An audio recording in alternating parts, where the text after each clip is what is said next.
Hello guys, आज से मैं एक new ongoing Korean drama start करने वाली हूँ जिसका नाम है डेथ्स गेम। कहानी शुरू होती है और हम अपने मेन लीड कैरेक्टर ईजे को देखते हैं। वो कहता है मैंने ऐसा क्या किया था, मुझे वहाँ पर क्यों जाना पड़ेगा, आज तक मैंने कुछ गलत किया ही नहीं है। उसी वक्त एक लड़की गन लेकर उसके तरफ बढ़ रही थी। वो लड़की कहती है तुम्हारी गलती ये है कि मेरे आने से पहले तुम मुझे ढूंढते हुए यहाँ तक पहुँच गए। इसके पहले ईजे कुछ भी समझ पाता वो लड़की उसे सीधा शूट कर देती है। यहाँ से कहानी आ जाती है 7 साल पीछे, जहाँ पर ईजे अपनी गर्लफ्रेंड जीसू से बात कर रहा था। पता चलता है कि ईजे एक बहुत ही बड़ी कंपनी के इंटरव्यू के लिए जा रहा था और खास बात ये थी कि ईजे अभी तक ग्रेजुएट भी नहीं हुआ था। जीसू उसे कहती है मुझे पूरा भरोसा है तुम्हें ये जॉब मिल जाएगी क्योंकि तुम एक डिजर्विंग इंसान हो। वो अपने आप से बात करते हुए कहता है कि ग्रेजुएशन से पहले उसे कैसे भी करके ये जॉब चाहिए। वो बहुत ही कॉन्फिडेंटली आगे बढ़ ही रहा होता है, तभी अचानक से एक आदमी उसे टकरा जाता है। वो आदमी भागते हुए जाकर रोड के बीचों बीच खड़ा हो जाता है और तभी एक गाड़ी उसे जोर से टक्कर मार देती है। ये सब देखकर ईजे बहुत डर गया था। वो उस आदमी की हेल्प करने की कोशिश करता है, लेकिन देखते ही देखते वो आदमी उसके सामने ही मर जाता है। ये सब देखकर ईजे बहुत डर गया था और इंटरव्यू में भी वो डर के मारे कांप रहा था। वो इतना ज्यादा डिस्टर्ब हो गया था जिसकी वजह से वो एक भी क्वेश्चन का आंसर नहीं दे पाता और वो रिजेक्ट हो जाता है। और इसकी वजह से उसे अपने आगे के 7 साल सिर्फ जॉब ढूंढने में बिताने पड़ गए। उसे अपना एजुकेशन लोन चुकाना था, जिसकी वजह से उसे जो भी काम मिलता था वो उस काम को ले लेता था। और जब कोविड-19 बीच में आ गया तब जॉब ढूंढना और भी मुश्किल हो गया। जब उसके साथ वाले लोग अपनी लाइफ में आगे बढ़ रहे थे तब ईजे पार्ट टाइम जॉब करके अपना लोन चुकाने की कोशिश कर रहा था। ऐसे करते करते 7 साल बीत जाते हैं और उसे दोबारा से उसी कंपनी के इंटरव्यू के लिए कॉल आता है जिसमें वो पहले रिजेक्ट हो गया था। इंटरव्यू के टाइम पर एक आदमी पूछता है इस जॉब के लिए तुम्हें एक्सपीरियंस की जरूरत है, लेकिन तुम्हारे पास तो कोई एक्सपीरियंस ही नहीं है, तुमने बस पार्ट टाइम जॉब्स किए हैं। इसके पहले कि ईजे कुछ बोलता तभी एक आदमी बीच में बोलता है। वो कहता है इसका रेज्यूमे देखकर लग रहा है ये कितना ज्यादा परसिस्टेंट है, ये काम को लेकर बहुत सीरियस है। फिर वो लोग ईजे के डैड के बारे में पूछते हैं। ईजे बताता है उसने अपने डैड को तब खो दिया था जब वो सिर्फ 5 साल का था। वो आदमी ईजे से कहता है मैं समझ गया कि आखिर तुम्हें इतने सारे पार्ट टाइम जॉब्स क्यों करने पड़े और इतना सारा काम करने के बावजूद तुमने बहुत सारे सर्टिफिकेट्स मैनेज किए हैं, ये काफी इम्प्रेसिव है। वो आदमी ईजे की बहुत तारीफ करता है, इसीलिए ईजे बहुत ही खुश होकर इंटरव्यू रूम से बाहर निकलता है। उसे तो ऐसा ही लग रहा था कि उसे ये जॉब मिल जाएगी। बाहर आने के बाद उसके फ्रेंड का उसके पास कॉल आता है। उसका फ्रेंड उससे पूछता है तुमने युनसू के डील में इन्वेस्ट किया था क्या। पता चलता है कि जिस आदमी के डील में ईजे ने इन्वेस्ट किया था वो इंसान एक स्कैम में इन्वॉल्व हो गया था, क्योंकि उसने मार्केट को मैनिपुलेट करने की कोशिश की थी और उसने सारे पैसे खोकर वो कहीं गायब हो गया था। ईजे उसी आदमी के घर जाकर उसे बुलाने की कोशिश करता है, लेकिन कोई भी दरवाजा नहीं खोलता, इसीलिए वो गुस्से में दरवाजा तोड़ने लगता है। उसने जितने भी पैसे कमाए थे वो सारे पैसे उसने खो दिए थे। अब वो ये सारी बात जाकर पुलिस को बताता है। पुलिस उससे कहता है तुमने कहा था कि ये एक इन्वेस्टमेंट था, कोरिया का लॉ ऐसा है कि तुम चाहकर भी उसे फ्रॉड के लिए सू नहीं कर सकते जस्ट बिकॉज तुम्हें इन्वेस्टमेंट में लॉस हो गया। फ्लैशबैक सीन में हम देखते हैं उस आदमी ने ईजे से कहा था कि अगर तुम इस कंपनी में इन्वेस्ट करोगे तो तुम्हें बहुत प्रॉफिट होगा और तुम कब तक ऐसी लाइफ जीते रहोगे, तुम्हें जीसू से शादी नहीं करनी है क्या। ये सारा कुछ सुनकर ईजे ने उस कंपनी में इन्वेस्ट कर दिया था, जिसके बाद ये सब हो गया। अगले सीन में वो जीसू के घर की तरफ जा रहा था, तभी वो देखता है जीसू एक लड़के के साथ गाड़ी से बाहर निकल रही थी और वो लड़का उसे फ्लावर्स भी देता है। जैसे ही वो जीसू के पास जाता है तो वो उसे कुछ पैसे देती है और कहती है मुझे पता है अपने इंटरव्यू की वजह से तुम इस महीने पार्ट टाइम जॉब नहीं कर पाए, इसीलिए पैसे रख लो। ये सब देखकर ईजे को बहुत बुरा लगता है। वो जीसू से पूछता है क्या तुमने नया बॉयफ्रेंड बना लिया है। जीसू कहती है ऐसा नहीं है। ईजे कहता है मुझे बहुत बुरा लगता है कि तुम मेरे जैसे लूजर पर अपना टाइम बर्बाद कर रही हो। तो जीसू कहती है फिर तुम और मेहनत क्यों नहीं करते हो। ईजे बोलता है और मेहनत, तुम्हें क्या लगता है अब तक मैं क्या कर रहा था, मैं चाहे कितनी भी कोशिशें कर लूं मेरे लिए चीजें कभी भी नहीं बदलने वाली। फिर वो उसे कहता है हमारे रिलेशनशिप को देखो, क्या तुम खुश हो।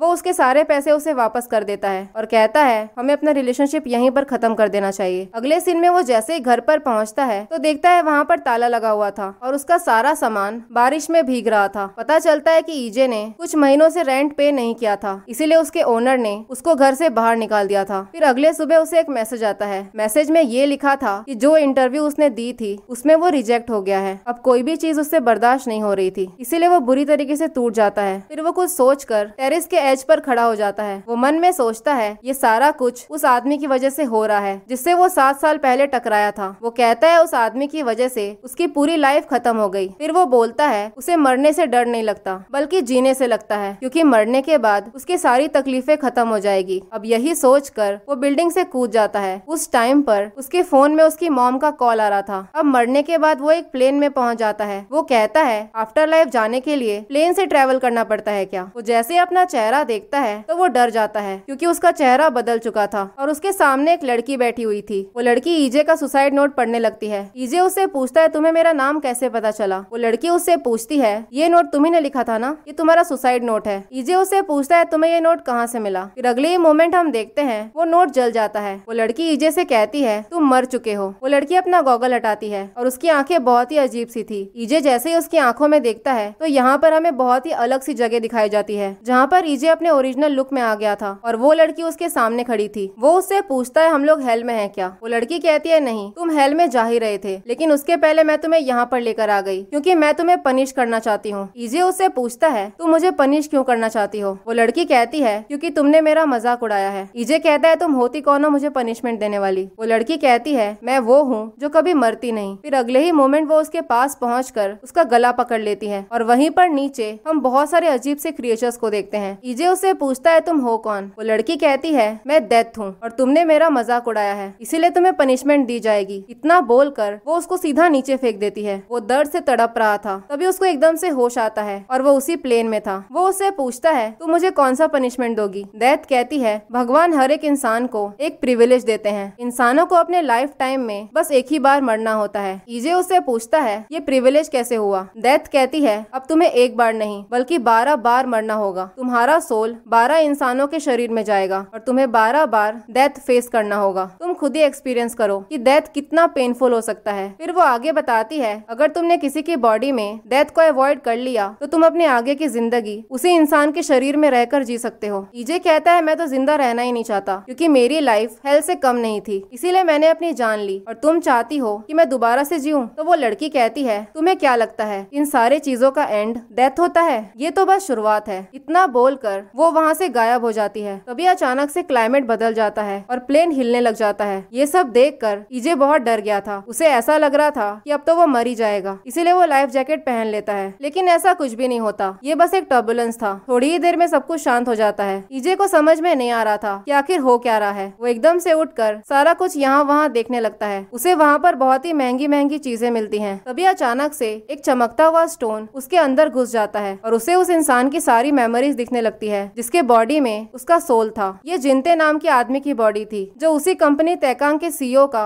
सेकंड बेटा था। वो इतना अमीर फैमिली से बिलोंग करने के बावजूद उसे हर चीज में अपने भाई से कॉम्पीट करना पड़ता था। वो अपने भाई को हराकर तैकांग का सीईओ बनने ही वाला था। इतनी सारी मेमोरीज आने की वजह से ईजे बहुत ही कंफ्यूज हो गया था। वो मन में सोचता है जिस कंपनी में नौकरी पाने के लिए मैं इतना डेस्परेट था अब मैं वहाँ का सीईओ बनने वाला हूँ। वो बहुत ही खुश होने लग जाता है, लेकिन उसकी खुशी ज्यादा देर नहीं टिकती। अचानक से प्लेन के इंजन में आग लग जाता है। फिर अगले ही मोमेंट पूरे प्लेन में ब्लास्ट हो जाता है और वो भी उस आग में जलकर मर चुका था। फिर अगले सीन में ईजे वहीं पर पहुंच जाता है जहाँ पर डेथ थी। डेथ उसे कहती है अभी तुम्हें 11 बार और मरना है। अब वो डेथ के पास जाता है। उसके टेबल पर कुछ बुलेट्स रखे हुए थे। वो उससे पूछता है ये बुलेट्स यहाँ पर क्यों हैं? तो डेथ कहती है जब भी मैं तुम्हें शूट करूंगी तब तुम्हारा सोल एक नई बॉडी में जाएगा। ईजे फिर उस चमकते हुए स्टोन के बारे में पूछता है। डेथ बताती है उस स्टोन के जरिए उस इंसान की सारी मेमोरीज और सारी एबिलिटीज तुम्हारे अंदर आ जाएंगी। ये सुनकर ईजे कहता है ये तो बिल्कुल वीडियो गेम की तरह है। फिर ईजे उससे पूछता है जिनते के साथ क्या हुआ? तो डेथ उसे वीडियो गेम्स के टर्म्स में समझाती है। वो बताती है जिनते ने उस गेम को एंडिंग तक खेला और तुमने उसी गेम को एंडिंग के सेम पॉइंट से खेलना शुरू किया। तुम्हारे अच्छे एफर्ट्स के अकॉर्डिंग तुम्हें दूसरी एंडिंग भी मिल सकती है। ईजे उससे पूछता है मैं सर्वाइव कर सकता हूँ क्या? उस प्लेन क्रैश में मैं कैसे सर्वाइव करता? डेथ कहती है तुम्हें कैसे सर्वाइव करना है ये मैं तुम्हें नहीं बताऊंगी, ये तुम्हें खुद ही डिसाइड करना होगा। ईजे उससे पूछता है अगर मैं लास्ट तक सर्वाइव नहीं किया तो फिर मेरे साथ क्या होगा? डेथ बताती है फिर तुम्हें हेल जाना होगा। वो वहीं पर एक दरवाजा दिखाती है और कहती है हेल उसके पीछे है। वो ईजे को हेल के अंदर लेकर जाती है। वहाँ का सारा कुछ देखकर वो डर के मारे रोने लग गया था। वहाँ से बाहर आने के बाद वो रोता हुआ पूछता है आखिर मैंने ऐसा क्या गलत किया था कि मुझे वहाँ जाना पड़ेगा? डेथ कहती है तुम्हारी गलती बस इतनी ही थी कि तुम मुझे ढूंढते हुए आए। इसके पहले कि मैं तुम्हारे पास आती तुम खुद मेरे पास आ गए, यही तुम्हारी गलती थी। ईजे बहुत ही रोने लग गया था। वो रोता हुआ बोलता है जब मैं जिंदा था तो मेरा हर दिन हेल की तरह ही था और मरने के बाद भी मुझे वहीं जाना पड़ेगा। डेथ कहती है फिर तो एक ही ऑप्शन है, तुम्हें सर्वाइव करना होगा। अगर अपने नई लाइफ में तुम अच्छा काम करोगे तो शायद तुम्हें हेल ना जाना पड़े। ईजे पूछता है ऐसा हो सकता है क्या? डेथ कहती है ऐसा बिल्कुल हो सकता है, लेकिन उस पॉइंट पर तुम्हारा जजमेंट मैं डिसाइड नहीं करूंगी बल्कि भगवान करेंगे। फिर अगले ही मोमेंट वो उसे दोबारा से शूट करती है। वो जैसे ही दूसरे बॉडी में पहुंचता है तो वो देखता है कि वो प्लेन से नीचे गिर रहा है। उसे रियलाइज होता है कि उसके पास पैराशूट है ही नहीं। उसके आसपास और भी लोग थे जिनके पास पैराशूट था, इसीलिए वो उनसे हेल्प मांगता है। उसी वक्त वो चमकता हुआ स्टोन आकर उसके अंदर घुस जाता है। तभी उसे उस आदमी की मेमोरीज दिखती है। पता चलता है कि उस आदमी का नाम जेसुप था और वो हमेशा से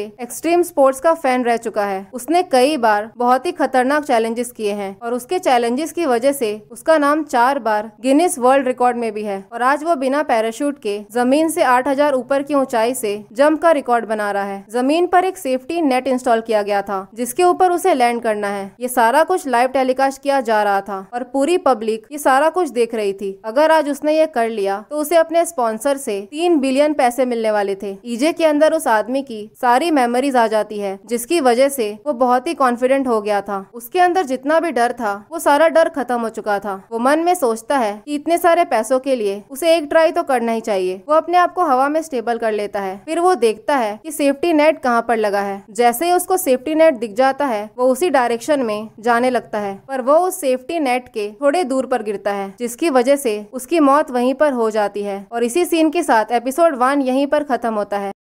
एपिसोड 2 के शुरुआत में हमें एक क्राइम सीन दिखाया जाता है जहां पर 2 लोगों की डेड बॉडी पड़ी हुई थी और वहीं पर ईजे का फोटो भी गिरा हुआ था। अगले सीन में हम ईजे को देखते हैं जो एकदम से होश में आता है। उसको याद आता है कि जब वो जेसुप के बॉडी में था तब जमीन पर लैंड करने के चक्कर में उसकी मौत हो गई थी। तभी उसके पास डेथ आती है और पूछती है क्या तुम किसी नए बॉडी में जाने के लिए रेडी हो। ईजे कहता है मुझे तुमसे बात करनी है। तुमने मुझे ये कहा था कि मैं सर्वाइव कर सकता हूँ, लेकिन जैसे ही मैंने अपनी आँख खोली अगले ही मोमेंट मेरी डेथ हो गई। मैं आखिर कैसे सर्वाइव करूंगा। वो कहती है तुम डेथ अवॉइड कर सकते हो लेकिन तुम्हें ये सब खुद ही फिगर आउट करना होगा। ईजे उससे कहता है मुझे उसकी सारी एबिलिटीज मिल गई, उसके बाद भी मेरी जान चली गई, मैं आखिर ये सब कैसे अवॉइड करूंगा। डेथ कहती है मैंने तुमसे पहले भी कहा था ये तुम्हारी पनिशमेंट है और अगर पनिशमेंट है तो पेनफुल तो होगी ही। तभी ईजे उससे माफी मांगता है और कहता है मैंने तुम्हारा मजाक उड़ाया, प्लीज मुझे माफ कर दो। डेथ कहती है बहुत देरी हो गई है, तुम्हारे पाप इतने बड़े हैं कि इस पाप से भगवान को भी गुस्सा आ सकता है। ईजे कहता है मैंने ऐसा किया क्या है, मैंने अपनी जान ली, क्या ये बहुत बड़ा पाप है। डेथ कहती है तुमने इससे भी बड़ा पाप किया है और वो तुम्हें खुद ही पता लगाना होगा। अगर तुम नहीं पता लगा पाए तो तुम हेल में जाओगे, अगर तुमने सरवाइव कर लिया उसके बाद भी। फिर डेथ उससे पूछती है तुमने अपनी जान क्यों ली। ईजे बताता है मेरा जन्म बहुत ही गरीब फैमिली में हुआ और मैंने सरवाइव करने के लिए बहुत मेहनत की। इतना कोशिश करने के बाद भी मुझे एक जॉब नहीं मिल पाया। मैंने जितने भी पैसे कमाए थे वो सारे पैसे खो दिए और जिस लड़की से मैं प्यार करता था उसे भी मुझे छोड़ना पड़ा। मेरे अंदर जीने की उम्मीद ही नहीं बची थी। डेथ कहती है तुमने अपनी जान इसलिए ली क्योंकि तुम्हारे अंदर कोई उम्मीद नहीं थी। ईजे कहता है इसमें बुरा क्या है, मैंने कभी किसी को नुकसान तो नहीं पहुंचाया। डेथ कहती है ध्यान से याद करने की कोशिश करो, क्या सच में तुमने किसी को नुकसान नहीं पहुंचाया। ईजे कहता है अब इस बात से क्या मैटर करता है, वैसे भी सब कुछ खत्म हो गया है। डेथ कहती है तुम ये सब इसीलिए पता लगाओ ताकि तुम रिग्रेट कर सको। फिर अगले ही मोमेंट वो उसके ऊपर गन पॉइंट कर देती है और कहती है तुम अपने आप से सरवाइव करने की कोशिश करो। इतना बोलकर वो उसे शूट कर देती है। अगले सीन में जैसे ही उसकी आंखें खुलती है तो पता चलता है कि वो एक स्टूडेंट था। वहीं पर एक जिनसांग नाम का लड़का था जो जेसुप की वही वाली वीडियो देखकर हंस रहा था जब उसकी जमीन पर लैंड करते वक्त मौत हो गई थी। ये सब देखकर ईजे को बहुत गुस्सा आता है। वो मन में कहता है कि यहाँ पर किसी की जान जा रही है और ये बैठकर हंस रहा है। उसी वक्त वो चमकता हुआ स्टोन आकर ईजे के अंदर घुस जाता है। पता चलता है कि इस बार जिसकी बॉडी उसे मिली थी उसका नाम योक्सु था और वो एक 17 साल का स्टूडेंट था। उसके डैड जब वो 5 साल का था तभी गुजर गए थे और तब से उसकी मॉम ही उसका घर चला रही थी। अपनी मॉम को इतना काम करता हुआ देखकर उसे ऐसा फील होने लग गया कि उसे और मेहनत करनी चाहिए, लेकिन उसे स्कूल जाना बिल्कुल भी पसंद नहीं है क्योंकि वहाँ पर लोग उसे बुली करते हैं। इस बात से परेशान होकर वो उनको सीधा बोल देता है अगर तुम लोगों ने दोबारा से मुझे बुली किया तो मैं छत से कूद जाऊंगा। तो जिनसांग कहता है अगर तुम मर भी गए तो किसी को फर्क पड़ेगा क्या, और इसीलिए योक्सु ने अपना लाइफ एंड करने का डिसीजन लिया। अब ईजे के पास उसकी सारी मेमोरीज आ चुकी थी। वो योक्सु की लिखी हुई वही सुसाइड नोट पढ़ता है। वो मन में सोचता है अगर उसने अपनी जान नहीं ली तो वो जिंदा रहेगा। ये बात सोचकर वो खुश होने लग गया था। उसे ऐसा लग रहा था कि अब उसे हेल नहीं जाना पड़ेगा, लेकिन उसी टाइम पर वो सारे लोग आकर उसको बुली करने लग जाते हैं। योक्सु को बहुत गुस्सा आ गया था। वो एक चेयर लेकर उनको मारने लगता है। उसी टाइम पर एक टेसियोक नाम का लड़का आकर योक्सु को मारने लग जाता है। योक्सु उसे लड़ने की कोशिश तो कर रहा था लेकिन वो बंदा बहुत ही स्ट्रांग था। ईजे मन में सोचता है इन लोगों से मैं अकेले निपट सकता हूँ, लेकिन अगर ये बड़ा वाला इंसान आ गया तो मैं क्या करूंगा, क्योंकि ये तो बहुत स्ट्रांग है। जैसे स्कूल खत्म होता है तो वो लोग उसे दोबारा से पीटने लगते हैं। तभी टेक्स्योक कहता है कि बहुत हो गया, अब और मारने की जरूरत नहीं है। तो जिनसंग अपने ही दोस्त को मारने लग जाता है और कहता है जैसा मैं बोल रहा हूँ वैसा ही करो। अगले सीन में वो जैसे ही घर आता है तो उसके फ्रिज के ऊपर उसकी मॉम ने एक नोट लिखा था। वहाँ पर ये लिखा था कि मुझे घर आने में देरी हो जाएगी, तुम खाना खा लेना। तभी ईजे को याद आता है कि उसकी मॉम भी उसके लिए ऐसा ही नोट लिखती थी। ईजे की मॉम बहुत मेहनत करती थी और वो भी अपनी मॉम की बहुत हेल्प करता था। प्रेजेंट में योक्सो की मॉम आ जाती है और ईजे उनकी जगह पर अपनी मॉम को इमेजिन कर रहा था। फिर अगले सीन में योक्सो के पास जिनसंग का मैसेज आता है। मैसेज में उसने लिखा था कि कल मेरे लिए पैसे लेकर आना। तभी योक्सो को याद आता है कि जिनसंग सिर्फ उसे ही नहीं बल्कि अपने दोस्तों को भी बुली करता है। अब इसीलिए वो जिनसंग के फ्रेंड टेस्योक से बात करने के लिए जाता है। योक्सो उसे मैनिपुलेट करने की कोशिश करता है। वो उससे कहता है तुम तो जिनसंग से कितने स्ट्रांग हो, पता नहीं क्यों वो यहाँ का बॉस बनने की कोशिश करता है और तुम उससे इतना डरते क्यों हो। तभी टेस्योक उसका कॉलर पकड़ लेता है और कहता है तुम्हें किसने बोला कि मैं जिनसंग से डरता हूँ। तो योक्सो कहता है मेरा पॉइंट बस इतना है, तुम इतने स्ट्रांग हो तो तुम बॉस क्यों नहीं बन जाते। तभी वहाँ पर जिनसंग आ जाता है जिसकी वजह से वो आगे कुछ बोल नहीं पाता। वो बाहर जाकर योक्सो से कहता है तुमने मुझे पूछा था कि क्या मैं जिनसंग को फाइट में हरा सकता हूँ, मैं उसे अपने एक हाथ से मार सकता हूँ लेकिन मैं उसे लड़ाई नहीं कर सकता, क्योंकि अगर मैंने उसे हाथ भी लगाया तो उसके सारे दोस्त उसको बचाने के लिए आ जाएंगे। और उसके दोस्तों में से एक सॉन्ग नाम का लड़का है जो बहुत ही स्ट्रांग है। इस पूरे एरिया में उससे ज्यादा कोई भी स्ट्रांग नहीं है। फिर अगले सीन में जब योक्सो खाना खा रहा था तब दोबारा से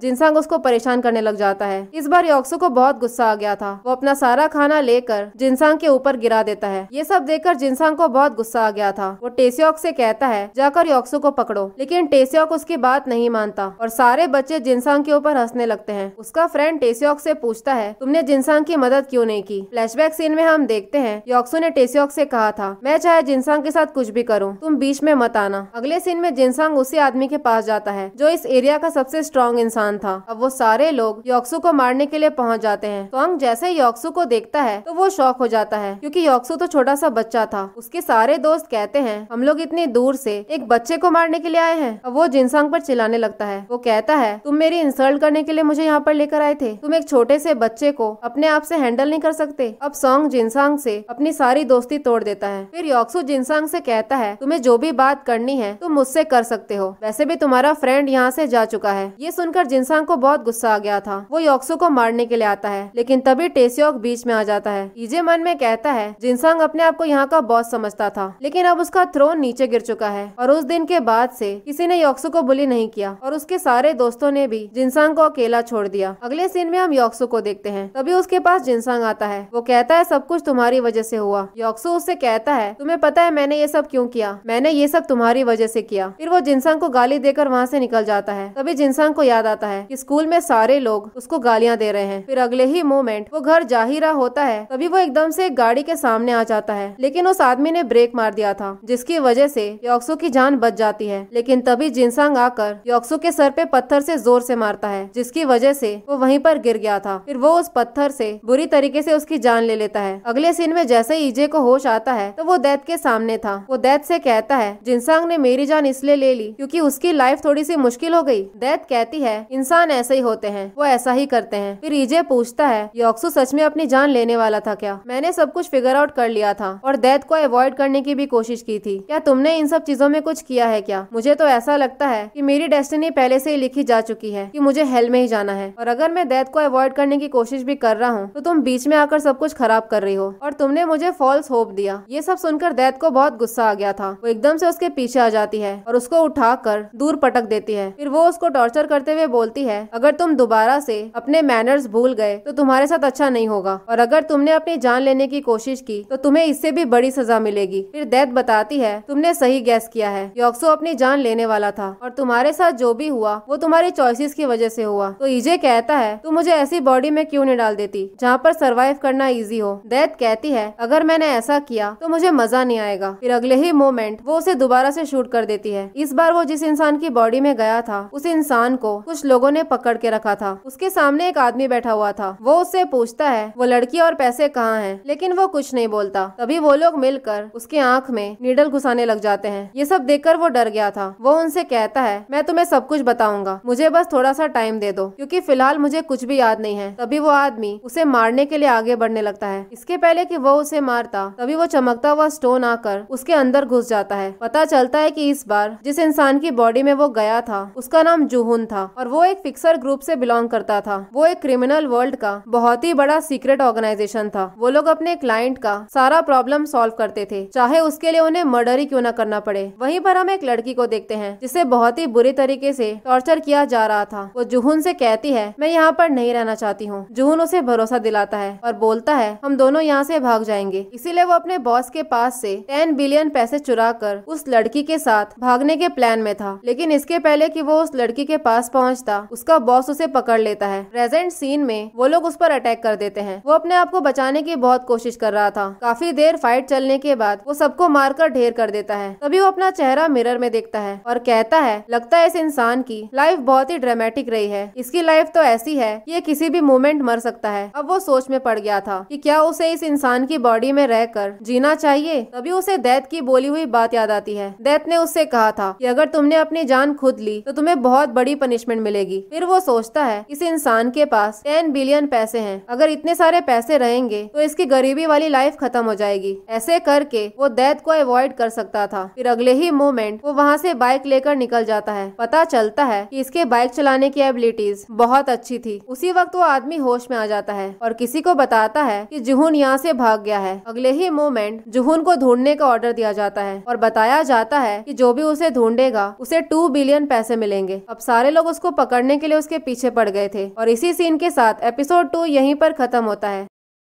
पिछले एपिसोड के लास्ट में हमने देखा था जुहुन को पकड़ने के लिए उसके पीछे बहुत सारे लोग पड़ गए थे। एपिसोड 3 के शुरुआत में हम देखते हैं वो सबसे बचकर भागने की कोशिश कर रहा था। तभी वो मिरर में देखता है कि पुलिस वाले भी उसे फॉलो कर रहे हैं, इसीलिए वो अपना दिमाग चलाता है। वो सिग्नल पर पहुंचते ही अपनी बाइक की स्पीड को बढ़ा देता है, जिसकी वजह से बहुत सारी गाड़ियां टकरा जाती है। लेकिन इतना करने के बावजूद वो देखता है कि उसके पीछे बहुत सारे लोग पड़े हुए हैं। अब वो मौका पाकर एक मॉल के अंदर घुस जाता है। वो जैसे ही वहाँ से बाहर निकलता है तो बहुत सारे लोग उसको घेर लेते हैं। इसीलिए वो अपनी बाइक लेकर लिफ्ट के अंदर घुस जाता है। लेकिन वो लोग उसका पीछा छोड़ ही नहीं रहे थे। वो लोग उसको फॉलो करते करते टेरेस तक पहुंच जाते हैं। अब जुहुन के पास कोई भी ऑप्शन नहीं था। वो मन में सोचता है कि वर्स्ट केस में क्या ही हो जाएगा, उसकी जान चली जाएगी। अब यही सोचकर वो बिल्डिंग से सीधा स्विमिंग पूल में कूद जाता है। जैसे ही वो पानी में गिरता है तो उसके फोन में जो ट्रैकर लगा हुआ था वहाँ का सिग्नल चला जाता है, जिसकी वजह से वो लोग जुहुन को ट्रेस नहीं कर पाते। वो मन में सोचता है अगर उसका लक ऐसा ही रहा तो उसकी जान बच जाएगी। फिर अगले सीन में वो उसी लड़की के पास पहुंच जाता है जिसके साथ वो भागने वाला था। वो लड़की उसे एकदम से आकर हक कर लेती है। ईजे मन में सोचता है जिस इंसान के शरीर में मैं आया हूँ वो शायद इस लड़की से बहुत प्यार करता है। फिर वो लड़की उससे पूछती है तुमने पैसे कहाँ पर रखे हैं। जुहुन उसे सामने दिखाकर बोलता है मैंने पैसे बोर्ड के पास रखे हैं। वो जैसे ही पीछे मुड़ता है तो उस लड़की ने उसे गन पॉइंट पे ले लिया था। अगले ही मोमेंट वो उसे शूट करके मार देती है। यहाँ से ईजे वहीं पर पहुँच जाता है जहाँ पर दैत खड़ी थी। वो चिल्लाते हुए बोलता है जिस इंसान के लिए मैंने इतनी मेहनत करी उसी ने मेरी जान ले ली। दैत उसकी बातें सुनकर हंसने लग जाती है। वो दैत से पूछता है उस लड़की ने मुझे क्यों मारा। दैत कहती है ये बहुत ही सिंपल है, उसने तुम्हें पैसों के लिए मार दिया। फिर दैत बोलती है तुम्हारे जैसे बेवकूफ को तो ऐसे ही मरना था। ईजे मन में सोचता है तुम्हें मैं बेवकूफ लगता हूँ, तुम्हें तो मेरे प्लान्स के बारे में पता भी नहीं है। जुहुन ने वो पैसे वहीं पर छुपाया है जहाँ पर बोट के थ्रू जाया जा सकता है और मैं ही वो इंसान हूँ जिसको उस पैसे के बारे में पता है कि वो पैसा कहाँ पर रखा हुआ है। दैत कहती है तुम स्माइल कर रहे हो और इतना बोलकर वो उसे दोबारा से शूट कर देती है। इस बार जिसकी बॉडी में उसकी सोल गई थी वो एक जेल का कैदी था। ये देखकर वो डर जाता है। वो मन में सोचता है कि उसे तो वो 10 बिलियन वापस लेने थे और वो तो यहाँ पर जेल में फंस चुका है। वो गुस्से से चिल्लाने लगता है। तभी वहाँ पर जेलर आता है। वो उससे कहता है मैं तुम्हें तुम्हारे सेल में लेकर जाने के लिए आया हूँ। वो जैसे ही अपने सेल में जाता है तो वहाँ पर और भी कैदी थे। वो एक बंदे से पूछता है तुम्हें पता है क्या कि मैं यहाँ से कब बाहर निकलने वाला हूँ। वो लड़का कहता है तुम भूल गए क्या, हम दोनों यहाँ से 4 दिन के बाद बाहर निकलने वाले हैं। फिर वो लड़का कहता है तुम्हें 4 दिनों तक अपने गुस्से को कंट्रोल करके रखना होगा, वरना वो साइकोपैथिक मर्डरर तुम्हारी जान भी ले सकता है। उसको कुछ भी समझ में नहीं आ रहा था कि आखिर ये बोल क्या रहा है। तभी वो अपने पीछे देखता है, वहाँ पर बहुत ही अजीब अजीब ड्राइंग्स बनी हुई थी। तभी वहाँ पर वही साइकोपैथ पहुँच जाता है जिसके बारे में ये लोग बोल रहे थे। बाद में पता चलता है कि ये और कोई नहीं बल्कि जिनसांग था जिसने योक्सु की जान ली थी और जिनसांग से वो स्कूल में मिला था जब उसका सोल योक्सु के बॉडी में गया था, यानी कि योक्सु का मर्डर करने के लिए जिनसांग को जेल हो गई थी। वो जैसे ही उसको देखता है वो उसे पटक कर मारने लगता है। इतने में सारे लोग आकर उसको रोकते हैं। सब लोग उससे कहते हैं तुम अपने गुस्से पर काबू रखो वरना वो तुम्हारी जान ले लेगा। तभी जिनसांग उसको धमकी देता है और कहता है तुम यहाँ से जिंदा वापस नहीं जा पाओगे। उसी वक्त वो चमकता हुआ स्टोन आकर उसके अंदर घुस जाता है। पता चलता है कि जिसके बॉडी में इस बार ईजे गया था उस इंसान का नाम तेसांग था। वो 21 इयर्स का था। बचपन से उसका सपना था कि वो एक MMA फाइटर बने, लेकिन उसकी फैमिली कंडीशंस बहुत खराब थी, इसीलिए उसे अपने सपने पर गिव अप करना पड़ता है। हर टाइम कुछ लोग उसकी मॉम को पैसों के लिए धमकी दिया करते थे। तभी उसे किसी का फोन आता है। वो आदमी उसे कहता है अगर तुम्हें पैसे चाहिए तो इस लोकेशन पर पहुंच जाओ। वहां पहुंचकर वो आदमी कहता है तुम्हें मैं बहुत सारे पैसे दे सकता हूं, लेकिन तुम्हें एक काम करना होगा। तुम्हें इस आदमी के एक्सीडेंट का इल्जाम अपने सर के ऊपर लेना होगा। अगर तुमने ये इल्जाम अपने ऊपर ले लिया तो तुम्हें 200 मिलियन मिलेंगे, और वैसे भी तुम माइनर हो, कुछ ही सालों में तुम्हें वो लोग प्रोबेशन पर छोड़ देंगे। फिर अगले सीन में तेसांग पुलिस स्टेशन पहुंच जाता है। वो वहां पर जाकर बोलता है कि मुझे एक केस के लिए सरेंडर करना है। वो बताता है उसने अपनी गाड़ी से किसी लड़की का एक्सीडेंट कर दिया और इस कन्फेशन के बाद उसको जेल में डाल दिया जाता है। फिर हमें कोर्ट का सीन दिखाया जाता है। तेसांग तो यही सोच रहा था कि उसकी फैमिली ने जितना भी कर्ज लिया है वो सारे पैसे चुका देगा और उसके बाद वो एक MMA फाइटर बन जाएगा। लेकिन बाद में पता चलता है कि जिस लेडी का एक्सीडेंट हुआ था उसका ट्रीटमेंट के दौरान डेथ हो जाता है, इसलिए तेसांग को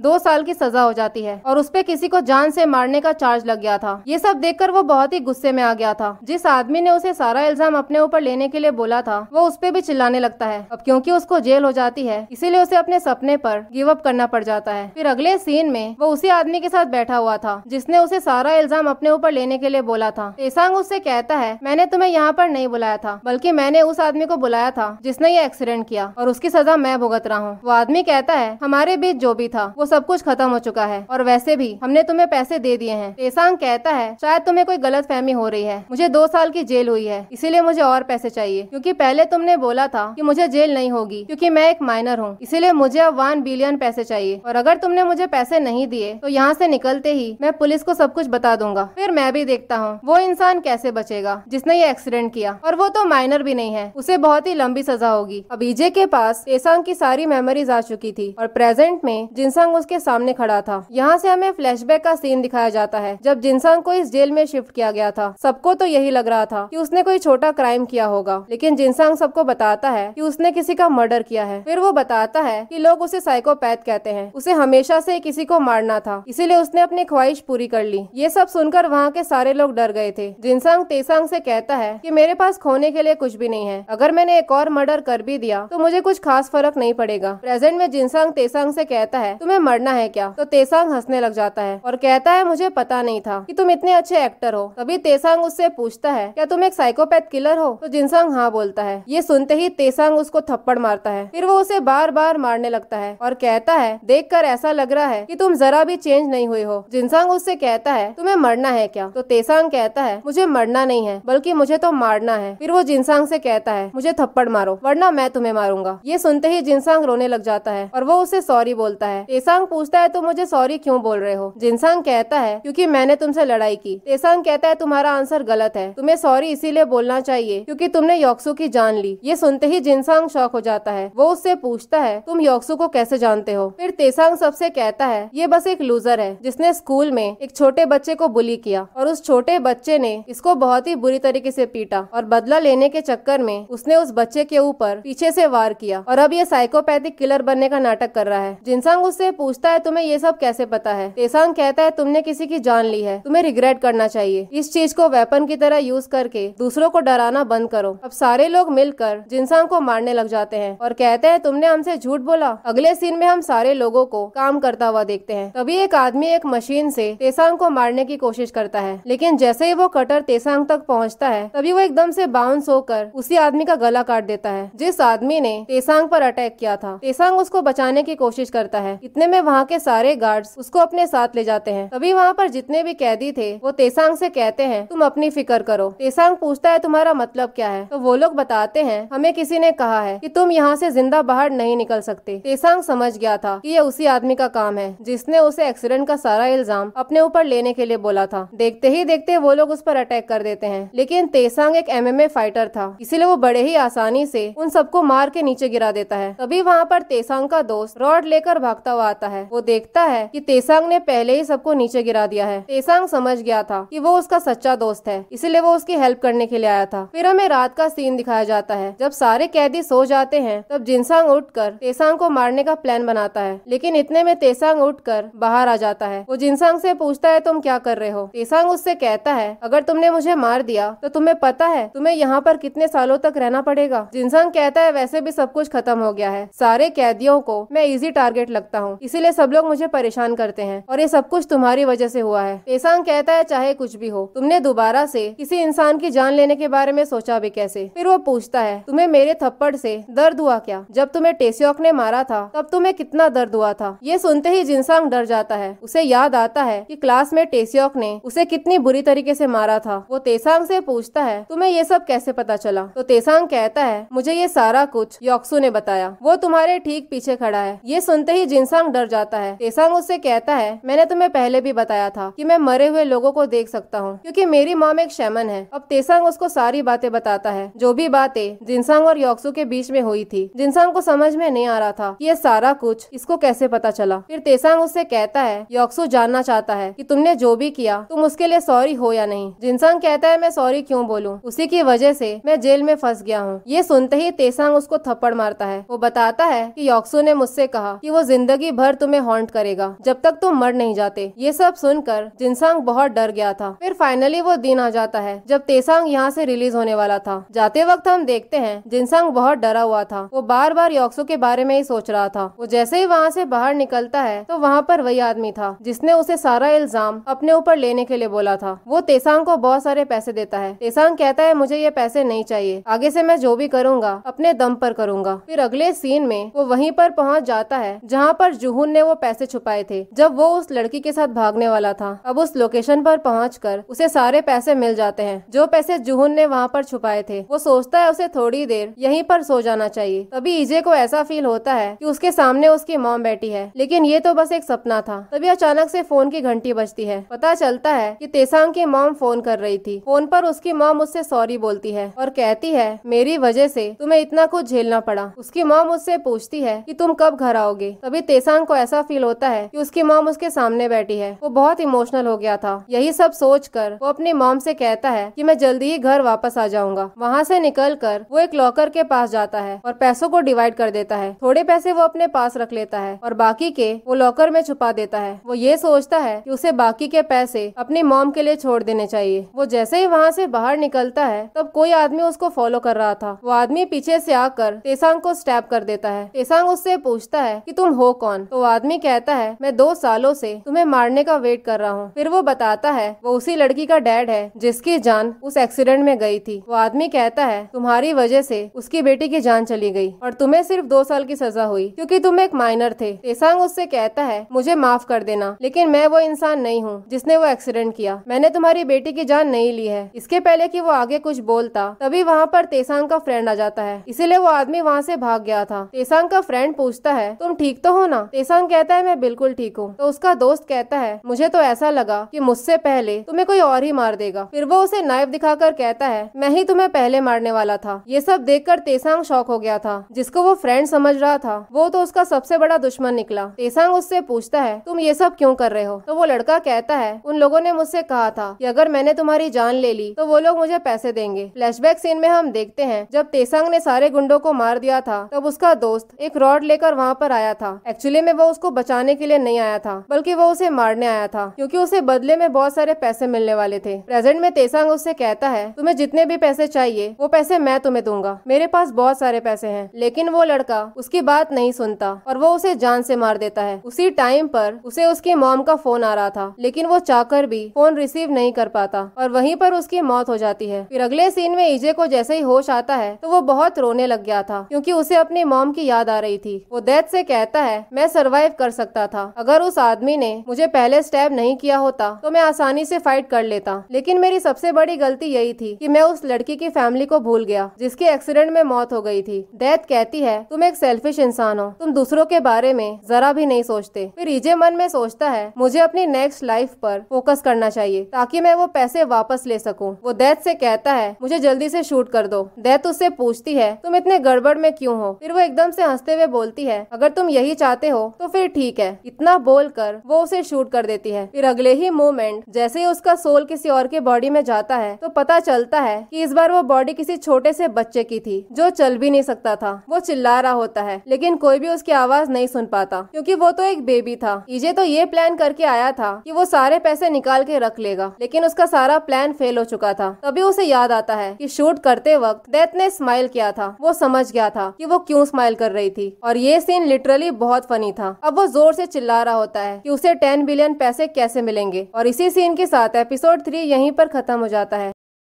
एपिसोड 4 के शुरुआत में ईजे को जैसे ही एक नई बॉडी मिलती है तो उसे पता चलता है कि इस बार वो एक बच्चे के बॉडी में आ गया था, एक छोटा सा बच्चा। अब ये सब सोचकर वो बहुत रोने लग गया था। तभी उस बच्चे की मॉम भागते हुए आती है। ईजे अभी भी उन 10 बिलियन के बारे में सोच रहा था। उसकी मॉम उसे बहुत ही प्यार से गाड़ी में बिठाती है और फिर एकदम से उस पे चिल्लाने लगती है। कहती है तुमने मेरा जीना हराम करके रखा है, तुम्हारी वजह से मैं एक कप कॉफी भी नहीं पी सकती। इतना बोलकर वो पागलों की तरह चिल्लाने लगती है। ईजे मन में सोचता है कि इसको क्या हो गया, ये ऐसे क्यों बिहेव कर रही है। अगले सीन में वो लेडी जैसे ही घर पहुंचती है तो वो अपने बच्चे को सोफे पर पटक देती है। तभी उस बच्चे के डैड आते हैं। ईजे मन में सोचता है कि इस बच्चे के डैड अच्छे हैं लेकिन इसकी मॉम तो बिल्कुल पागल है। तभी उस बच्चे का डैड उसके लिए कुछ खाने का लेकर आता है। वो बताता है कि ये खाना तो एक्सपायर हो गया है। तो उस बच्चे की मॉम बोलती है कोई बात नहीं, हम इसे यही खिला देते हैं। ईजे को ऐसा लगता है कि शायद उसका डैड अच्छा होगा, लेकिन वो तो उसे एक्सपायर्ड खाना खिला रहा था, यानी कि वो खाना खराब हो चुका था। वो चिल्लाते हुए ये बोलने की कोशिश कर रहा था कि इन दोनों की प्रॉब्लम क्या है, क्या ये दोनों पागल हैं? ईजे मन में सोचता है चाहे कुछ भी हो जाए मैं ये खाना नहीं खाऊंगा, लेकिन वो आदमी उसे जबरदस्ती खाना खिलाता है। तभी दरवाजे पर बेल बजती है। पता चलता है कि वहाँ पर पुलिस आई हुई थी। पुलिस वाले बताते हैं हम लोग चाइल्ड प्रोटेक्टिव सर्विस से हैं और हमें पता चला है कि यहाँ पर बच्चों के ऊपर चाइल्ड एब्यूज होता है। वो लोग जैसे ही उस बच्चे को चेक करने के लिए जाते हैं तो ईजे मन में चिल्लाने लगता है। वो कहता है इन लोगों ने मेरी हड्डी तोड़ दी है, मुझे इन दोनों के साथ नहीं रहना है। तभी उस बच्चे का डैड पुलिस से कहता है तुम लोगों को क्या लगता है हम अपने बच्चे को अब्यूज करते हैं? वो बताता है कि वो चाइल्ड वेलफेयर के लिए काम करता है। अब ये सब देखकर पुलिस वालों को लगता है कि ये दोनों सच बोल रहे हैं, इसीलिए वो लोग वहाँ से चले जाते हैं। ईजे उन्हें रो रो कर समझाने की कोशिश कर रहा था कि प्लीज मुझे छोड़कर मत जाओ वरना ये लोग मुझे दोबारा से मारेंगे। पुलिस वालों के वहाँ से जाते ही उस बच्चे की मॉम पागल सी हो जाती है। वो अपने ही बच्चे को जमीन पर पटक देती है और कहती है जब से तुम पैदा हुए हो मेरे साथ कुछ भी अच्छा नहीं हो रहा है। और इतना बोलकर वो अपने बच्चे को सफोकेट करके मार देती है। अगले सीन में ईजे को जैसे ही होश आता है तो डेथ उसके सामने खड़ी थी। ईजे उससे पूछता है जब मैं उस बच्चे की बॉडी में गया था तो मेरे पास वो चमकता हुआ स्टोन क्यों नहीं आया, मुझे उस बच्चे की कोई मेमोरीज क्यों नहीं मिली? डेथ बताती है क्योंकि उस बच्चे के पास कोई मेमोरीज थी ही नहीं। ईजे कहता है मुझे तो उस बच्चे का नाम तक पता नहीं था, उसे उसके पेरेंट्स ने एक बार भी नाम से नहीं बुलाया। ऐसे पेरेंट्स दुनिया में कैसे एग्जिस्ट कर सकते हैं? डेथ कहती है दुनिया में किसी भी चीज की गारंटी नहीं होती। तुम्हें तुम्हारी लाइफ मिली थी लेकिन तुमने बड़े ही आसानी से डेथ चूज कर लिया, पर उस बच्चे को तो कोई चॉइस ही नहीं मिली। ईजे कहता है ठीक है तुम मुझे दोबारा से शूट करो। डेथ कहती है मैं समझ रही हूँ कि तुम इतने गड़बड़ में क्यों हो। इंसान जीने की कोशिश तभी करते हैं जब वो मर जाते हैं, वो तब कोशिश नहीं करते जब वो जिंदा होते हैं। ईजे कहता है मैंने तुमसे पहले ही बोल दिया मुझे शूट करो और वैसे भी तुम्हें फर्क नहीं पड़ता चाहे मेरे साथ कुछ भी हो। डेथ बोलती है तुम सही बोल रहे हो, मुझे फर्क नहीं पड़ता कि तुम क्या करने वाले हो। तुम्हारे एक्शंस को देखकर ऐसा लग रहा है कि तुम लास्ट में मरने ही वाले हो, चाहे तुम कितना भी स्ट्रगल कर लो। और अगर तुमने किसी की जान लेने की कोशिश की तब मैं बीच में आऊंगी। ईजे कहता है मैं किसी की जान क्यों लूंगा, ऐसा मैं क्यों करूंगा, इसलिए मुझे मेरी नेक्स्ट लाइफ में भेज दो। डेथ कहती है अगर तुम्हें मरने का इतना ही शौक है तो फिर ठीक है। इतना बोलकर वो उसे शूट कर देती है। अगले सीन में जैसे ही वो किसी और की बॉडी में जाता है तो वो उन पैसों के बारे में ही सोच रहा था जो उसने लॉकर में छुपाए थे। भागते भागते वो उस लॉकर के पास पहुंच जाता है और टाइम से पहले पैसे भी निकाल लेता है। फिर वो अपने आप को मिरर में देखता है। वो मन में कहता है ये इंसान तो बहुत हैंडसम है। तभी वो अपनी ही पोस्टर वहाँ पर देखता है। पता चलता है कि वो इंसान एक मॉडल था। उसी टाइम पर वो चमकता हुआ स्टोन आकर उसके अंदर घुस जाता है। पता चलता है कि इस बार ईजे जिसकी बॉडी में आया था उस आदमी का नाम जैंग था और वो एक बहुत बड़ा मॉडल था। बचपन से सारे लोग उसको बहुत अटेंशन देते थे और उसके लिए पैसे कमाना बहुत आसान हो गया उसके गुड लुक्स की की वजह से। अब ईजे मन में सोचता है इसके पास पैसे भी हैं और गुड लुक्स भी है। फिर अगले सीन में वो जैसे अपने घर आता है तो वहाँ पर बहुत ही महंगे महंगे सामान रखे हुए थे। तभी वो न्यूज़पेपर देखता है। न्यूज में उन्हीं पेरेंट्स की फोटो छपी हुई थी जिन लोगों ने अपने बच्चे को मारा था। पता चलता है कि उन दोनों को अरेस्ट कर लिया गया था। उसी टाइम पर उसे अपने फ्रेंड का फोन आता है। वो जैंग से कहता है एक वीआईपी पार्टी होने वाली थी जिसे तुम्हें अटेंड करना था, तुम अभी तक आए क्यों नहीं हो। अब ईजे मन में सोचता है कि मरने से तो अच्छा यही है कि मैं पार्टी अटेंड कर लूं। अब यही सोचकर वो पार्टी में पहुंच जाता है। उसका फ्रेंड उसे बताता है जो इस पार्टी का होस्ट है वो यहाँ पर आने वाला है। अगर तुमने उससे अच्छे से बात की तो शायद तुम्हें तेकांग ग्रुप के लिए मॉडलिंग करने का चांस मिले। ये सुनकर जैंग शॉक हो गया था क्योंकि तेकांग तो वही कंपनी थी जहाँ पर ईजे इंटरव्यू के लिए गया था। तभी एंट्री होती है तेकांग ग्रुप के सीईओ की। जैंग उसको देखते ही पहचान गया था क्योंकि जब वो जिंते की बॉडी में गया था तब ये आदमी जिंते का बड़ा भाई था। सीन शिफ्ट होता है नेक्स्ट मॉर्निंग। जैसे उसकी नींद खुलती है तो वो देखता है उसका भाई वहीं पर था। पता चलता है कि उसके भाई का एक कैफे था। वो जैंग से कहता है तुम्हें भी वहाँ पर काम करने के लिए चलना पड़ेगा क्योंकि तुमने मुझसे प्रॉमिस किया था। फिर अगले सीन में वो जैसे ही कैफे में काम कर रहा होता है तभी एंट्री होती है ईजे की गर्लफ्रेंड जीसू की, जिसको हमने सीरीज के शुरुआत में देखा था। उसे देखकर जैंग शॉक हो गया था। फ्लैशबैक सीन में हम देखते हैं कैसे जीसू और ईजे पहली बार मिले थे और फिर ईजे ने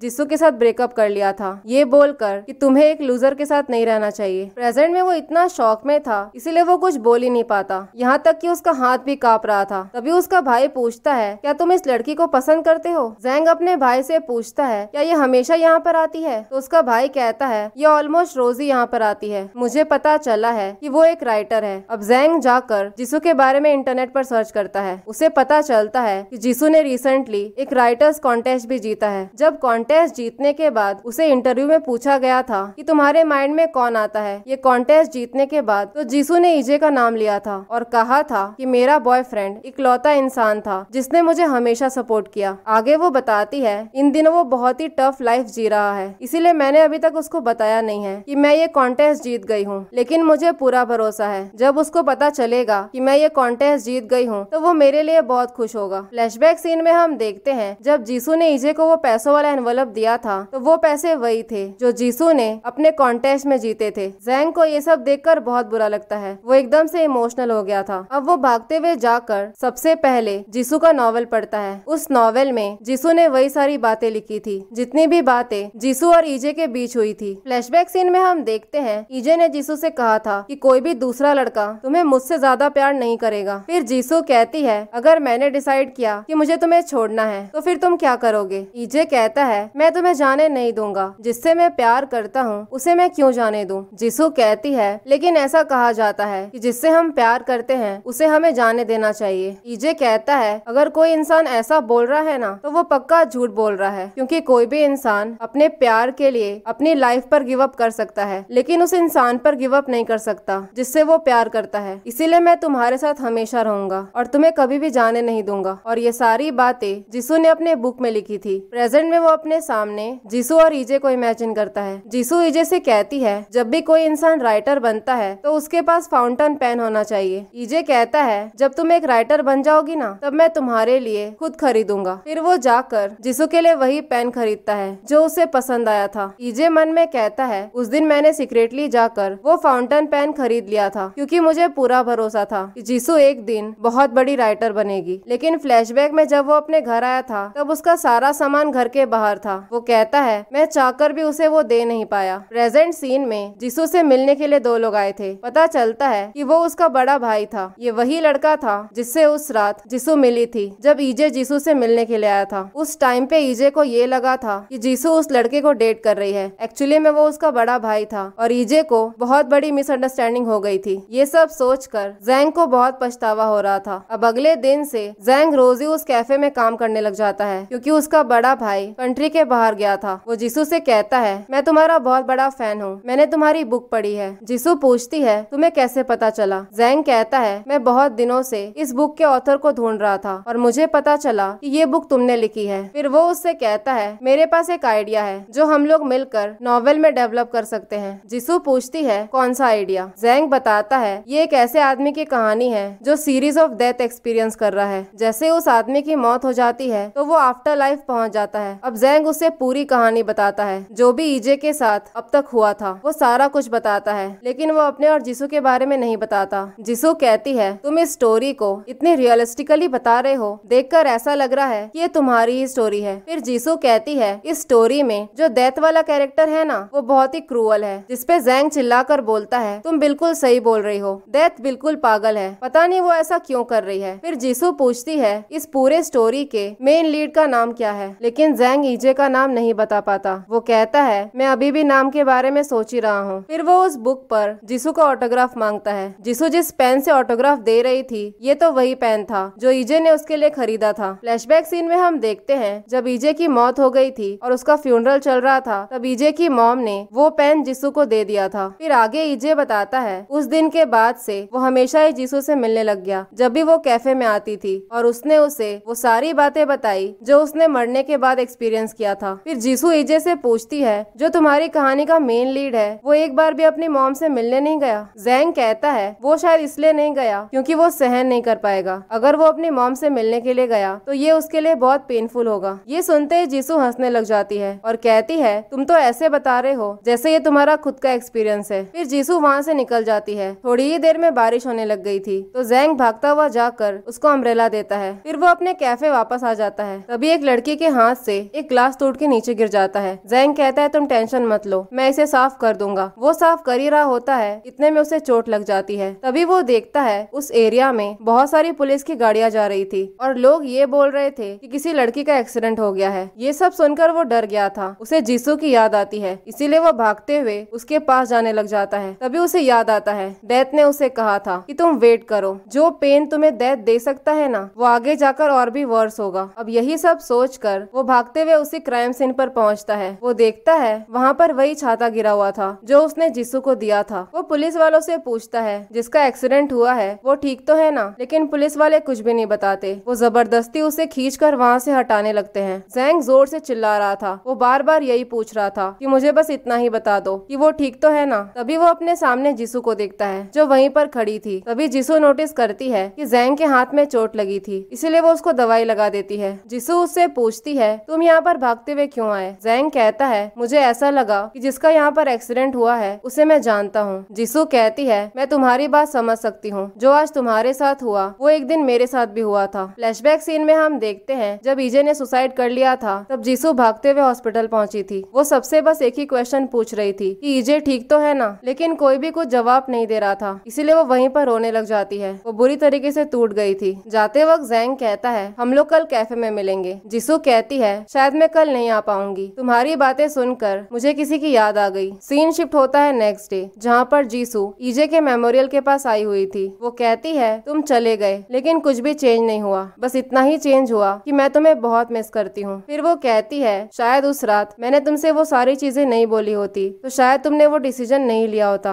ये सारा कुछ जैंग देख रहा होता है और उसे बहुत बुरा लगता है। जीसू के वहाँ से जाने के बाद वो अपने मेमोरियल के पास जाता है। वो अपनी मॉम की फोटो देख ही रहा होता है, तभी वहाँ पर ईजे की मॉम आ जाती है। वो जैंग से पूछती है कि तुम कौन हो। जैंग झूठ बोलकर कहता है कि मैं अपनी मॉम को देखने के लिए आया था। ईजे की मॉम वॉशरूम में जाकर बहुत रोती है। ये सब देखकर उसे बहुत बुरा लग रहा था। उसे अपने डिसीजन पर बहुत पछतावा हो रहा था। वो मन में कहता है उसे सुसाइड नहीं करना चाहिए था। अगले सीन में वो घर आकर अपनी मॉम के लिए एक लेटर लिखता है। लेटर में उसने लिखा था कि ईजे ने इन्वेस्टमेंट के थ्रू बहुत सारे पैसे बनाए थे और उसने ये लेटर एज अ ईजे का फ्रेंड लिखा था। फिर वो अपने पुराने घर जाकर सारे पैसे अपने घर में रख देता है। उसने ये सारा पैसा अपनी मॉम को दे दिया था। वो इतना ज्यादा इमोशनल हो गया था कि वो सड़क पर भागने लग जाता है। वो भागते भागते एक बोर्ड के नीचे खड़ा था। तभी हम देखते हैं उस बोर्ड का स्क्रू ढीला हो जाता है और जैंग बिल्कुल वहीं पर खड़ा था। जैसे ही वो कौवा वहाँ से उड़ता है तब अचानक से वो बोर्ड जैंग के ऊपर गिर जाता है। तभी उसकी आंख खुलती है। पता चलता है कि वो तो एक सपना देख रहा था। वो मन में कहता है कि वो इतनी बार मर चुका है कि अब तो सपने भी उसे मरने के ही आ रहे हैं। फिर अगले सीन में वो जीसू को आगे की कहानी बताता है। वो जीसू से कहता है बहुत लेट हो गया है, क्या मैं तुम्हें घर ड्रॉप कर दूं। रास्ते में जाते वक्त वो ईजे और जीसू को इमेजिन करता है। वो कहता है हम दोनों का साथ रहना ही सबसे बड़ा रीजन था, मुझे सुसाइड नहीं करना चाहिए था, लेकिन मुझे ये बहुत ही लेट रियलाइज हुआ। जीसू उससे पूछती है जो स्टोरी तुम मुझे बता रहे हो क्या उस स्टोरी की हैप्पी एंडिंग है। जैंग कहता है तुम्हें लगता है क्या कि इस स्टोरी की हैप्पी एंडिंग हो सकती है। जीसू कहती है मैं होप करती हूँ कि तुम्हारी स्टोरी की एंडिंग हैप्पी हो, क्योंकि मुझे तुम्हारे स्टोरी के लीड कैरेक्टर के लिए बहुत बुरा लग रहा है, क्योंकि उसकी लाइफ बहुत ही डिफिकल्ट थी। उसे सारा कुछ अपने आप से करना पड़ा, इसीलिए उसने अपनी जान दे दी। और उसे अपने आगे वाले डेथ्स के बारे में इतना सोचना पड़ता है। वो हर टाइम डर में जीता है। देखने गए तो वो जी भी नहीं रहा है, क्योंकि वो हमेशा ही डर में रहता है। फिर जीसू वहाँ से जाने लग जाती है तो जैंग उसे रोक कर कहता है, मुझे तुम्हें ये सारी बात आज ही बतानी होगी। शायद आज मेरा लास्ट डे हो, आज के बाद मैं जिंदा ही ना रहूं। वो बताता है उसकी एक गर्लफ्रेंड थी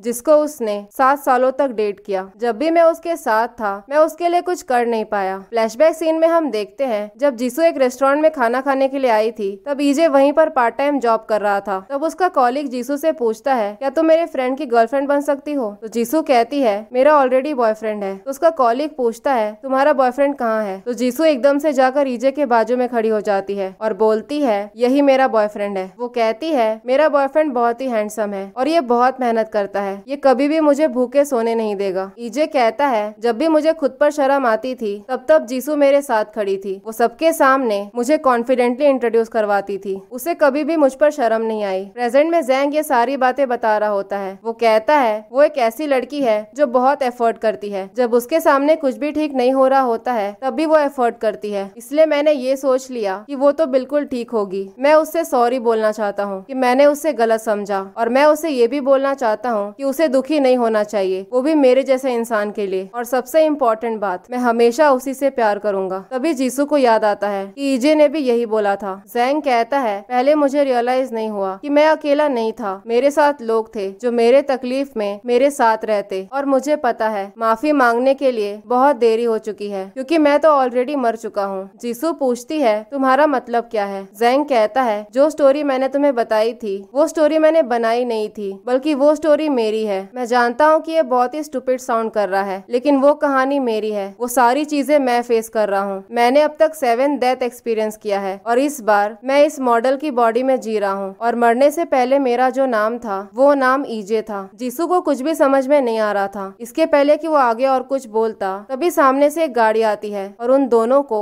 जोर से टक्कर मार देती है। उस गाड़ी के अंदर से एक आदमी बाहर निकलता है। पता चलता है कि यह आदमी तो वही था जो तेकांग ग्रुप का सीईओ था, जिस कंपनी के लिए ईजे इंटरव्यू देने गया था। यानी ईजे जब जिंते की बॉडी में गया था तब ये जिंते का भाई था, और जो आदमी जेसुफ को पैसे देने वाला था वो भी यही आदमी था। जेसुफ वही लड़का था जो पैराशूट के बिना जो जमीन पर लैंड करने वाला था। और इसी आदमी तेयू ने वो एक्सीडेंट किया था, जिस एक्सीडेंट के चक्कर में तेसांग जेल गया था, और तेयू ने ही अपने भाई जिंते की जान ली थी। जब वो प्लेन क्रैश में मारा गया था वो एक एक्सीडेंट नहीं था, और उसने जिंते को मारने का कॉन्ट्रैक्ट जुहुन और उसके ग्रुप को दिया था। जुहुन वही आदमी था जिसके बॉडी में ईजे गया था। यानी कि अब तक जितने भी लोगों के बॉडी में ईजे गया था, सारे लोगों से कहीं न कहीं तेयू का कनेक्शन था। प्रेजेंट में जीसू मर चुकी थी, और ये सब देखकर तेयू को जरा भी फर्क नहीं पड़ रहा था। लेकिन जैंग अभी भी जिंदा था। वो जैंग से कहता है, तुम अभी भी जिंदा हो, कोई बात नहीं, मैं तुम्हारी हेल्प कर देता हूँ। फिर अगले ही मोमेंट वो जैंग को मार देता है। फिर हमें वही सीन दिखाया जाता है जो हमने पिछले एपिसोड में देखा था। जिन लोगों का एक्सीडेंट हुआ था एक्चुअली में वो जैंग और जीसू थे, और वहीं पर ईजे की फोटो भी गिरी हुई थी जो जीसू के बैग से गिर गया था। फिर अगले सीन में वो डेथ के पास पहुंच गया था। वो बहुत रो रहा होता है। वो चिल्लाते हुए बोलता है वो तेयू की जान लेकर ही रहेगा, क्योंकि उसी की वजह से ये सारा कुछ हो रहा है। फिर वो कहता है उसके पहले मुझे एक और काम करना है। वो एकदम से भागते हुए जाकर डेथ को गन पॉइंट पे ले लेता है। वो डेथ से कहता है, ये सब देखकर तुम एंजॉय कर रही हो ना, एक काम करो, ये सारा कुछ तुम ही ट्राई कर लो। इतना बोलकर वो उसे शूट कर देता है। और इसी सीन के साथ एपिसोड 4 यहीं पर खत्म हो जाता है।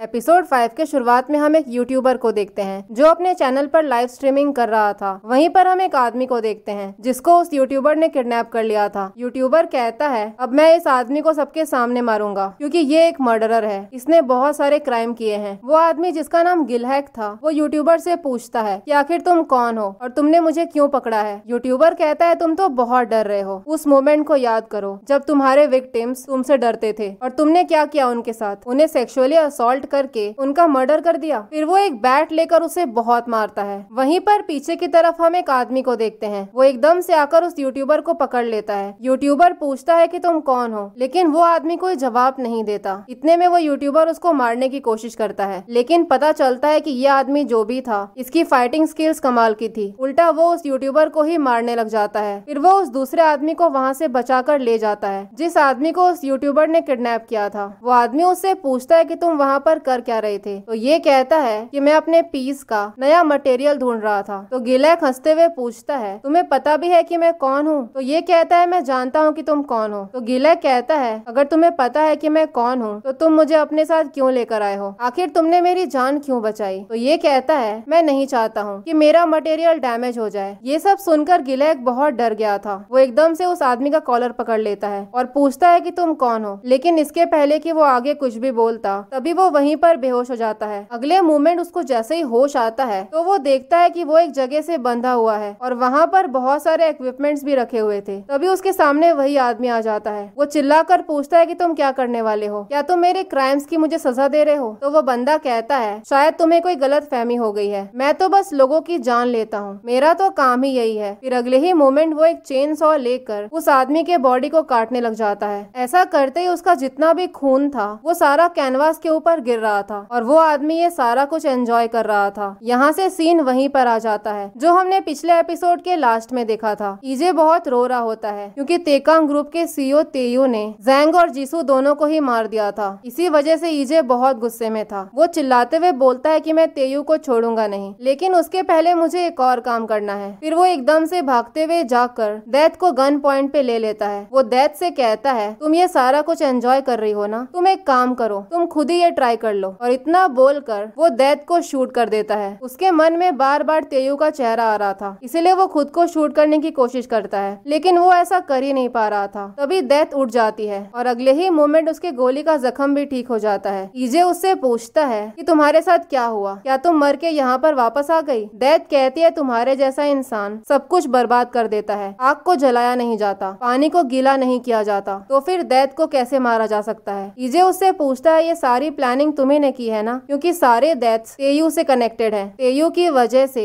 जीसू की भी जान चली गई। तुमने चाहे मेरे साथ जो भी किया, लेकिन तुमने जीसू के साथ ये सब क्यों किया? तुमने जो भी किया वो बहुत क्रूअल था। ये सुनते ही दैत हंसने लग जाती है। वो कहती है, मैं कोई गॉड नहीं हूँ, मुझे ये फॉर्म इसीलिए मिला है ताकि मैं इंसानों से कम्युनिकेट कर सकूं। मैं अपने आप को किसी भी चीज में चेंज कर सकती हूँ। फिर अगले ही मोमेंट उसका चेहरा एकदम से बदल जाता है। वो बहुत डरावनी लग रही थी। ईजे पूछता है, क्या ये तुम्हारा ट्रू फेस है? दैत कहती है, नहीं। फिर वो अपने आप को जीसू में बदल लेती है। जीसू को देखकर ईजे बहुत इमोशनल हो गया था। ये देखकर दैत हंसने लग जाती है। कहती है, थोड़ी देर पहले तुम मुझ पर चिल्ला रहे थे, तो अब इतने इमोशनल क्यों हो रहे हो? ईजे पूछता है, क्या जीसू की मौत के लिए मुझे ब्लेम किया जाएगा? तो दैत कहती है, जीसू की मौत उसी टाइम पर वहीं पर होने वाली थी और ये पहले से ही डेस्टिन्ड था। फिर दैत कहती है, हमें अपने आगे का गेम कंटिन्यू करना चाहिए। ईजे कहता है, मैं इसके लिए तैयार हूँ, मैं तेयू को अपने हाथों से मारूंगा। दैत कहती है, मैंने तुमसे पहले भी कहा था, अगर तुमने किसी की भी जान ली तब मैं बीच में आऊंगी। ईजे कहता है, तुम्हें जो करना है तुम वो करो। दैत कहती है, चाहे इंसानों को कितना भी समझा लो, वो कभी सुनते नहीं है। तभी ईजे अपनी तरफ गन बढ़ाता है। दैत कहती है, मैं तुम्हारे ऊपर एक और बुलेट वेस्ट नहीं करूंगी। फिर वो उस बुलेट को जमीन से निकालकर अलग अलग डायरेक्शन में घुमाते हुए ईजे को शूट कर देती है। अगले ही मोमेंट ईजे को जैसे ही नई बॉडी मिलती है तो उसके हाथ में बहुत सारा खून लगा हुआ था। पता चलता है कि ये तो वही आदमी था जिसको हमने थोड़ी देर पहले देखा था। वो जैसे ही वहाँ से बाहर निकलता है तो उसे बहुत ही अजीब से पोस्टर्स मिलते हैं। ईजे मन में सोचता है कि आखिर ये आदमी है कौन और ये करता क्या है। उसी टाइम वो चमकता हुआ स्टोन उसके अंदर घुस जाता है। पता चलता है कि जिस इंसान की बॉडी में ईजे इस बार आया था उसका नाम ग्यूचुल था। उसका जन्म एक बहुत ही ऑर्डिनरी फैमिली में हुआ और बचपन में उसको रियलाइज हो गया कि वो आर्ट में बहुत अच्छा है। गॉड ने उसे एक स्पेशल गिफ्ट दिया है। उसकी ड्राइंग कमाल की थी। वो हमेशा से यही चाहता था कि उसे बड़े बड़े अवार्ड्स मिले, लेकिन दुनिया ने उसके इस टैलेंट को कभी भी रिकॉग्नाइज नहीं किया। इस बात से वो बहुत निराश हो गया था। एक दिन वो कहीं से आ रहा था, तभी अचानक से एक लड़की बिल्डिंग से नीचे गिरती है। ग्यूचुल उस लेडी के पास जाता है। वो देखता है कि उसके सर से बहुत खून निकल रहा था। खून को देखकर उसके मन में एक इंस्पिरेशन आता है। उसको पता चल गया था कि आगे उसको क्या करना है। उसके बाद उसने एग्जैक्टली वैसी ही पेंटिंग बनाई और वो पेंटिंग बहुत ही महंगे में बिकी। और उस दिन के बाद से वो अपने आर्ट को लेकर बहुत सीरियस हो गया। एक बार उसने एक लेडी को किडनैप किया। ग्यूचुल ने उसको बहुत ही बेरहमी से मारा था और उसी के खून को यूज करके पेंटिंग्स बनाई थी। फिर बहुत दिनों के बाद पुलिस को उस लेडी की बॉडी मिली थी और वो भी बहुत सारे पार्ट्स में। और ऐसा करते करते ग्यूचुल ने 15 मर्डर्स किए थे और देखते ही देखते उसके सारे पेंटिंग्स बहुत ही महंगे में बिक रहे थे। सारे लोग उसकी पेंटिंग खरीदने के लिए बड़ी बड़ी कीमत लगाते थे। ग्यूचुल को ऐसा फील होता था उसने जितने भी लोगों को मारा है उनका दोबारा से जन्म हुआ है उसके आर्ट के थ्रू। यहाँ से सीन आ जाता है प्रेजेंट में, जहाँ पर ईजे को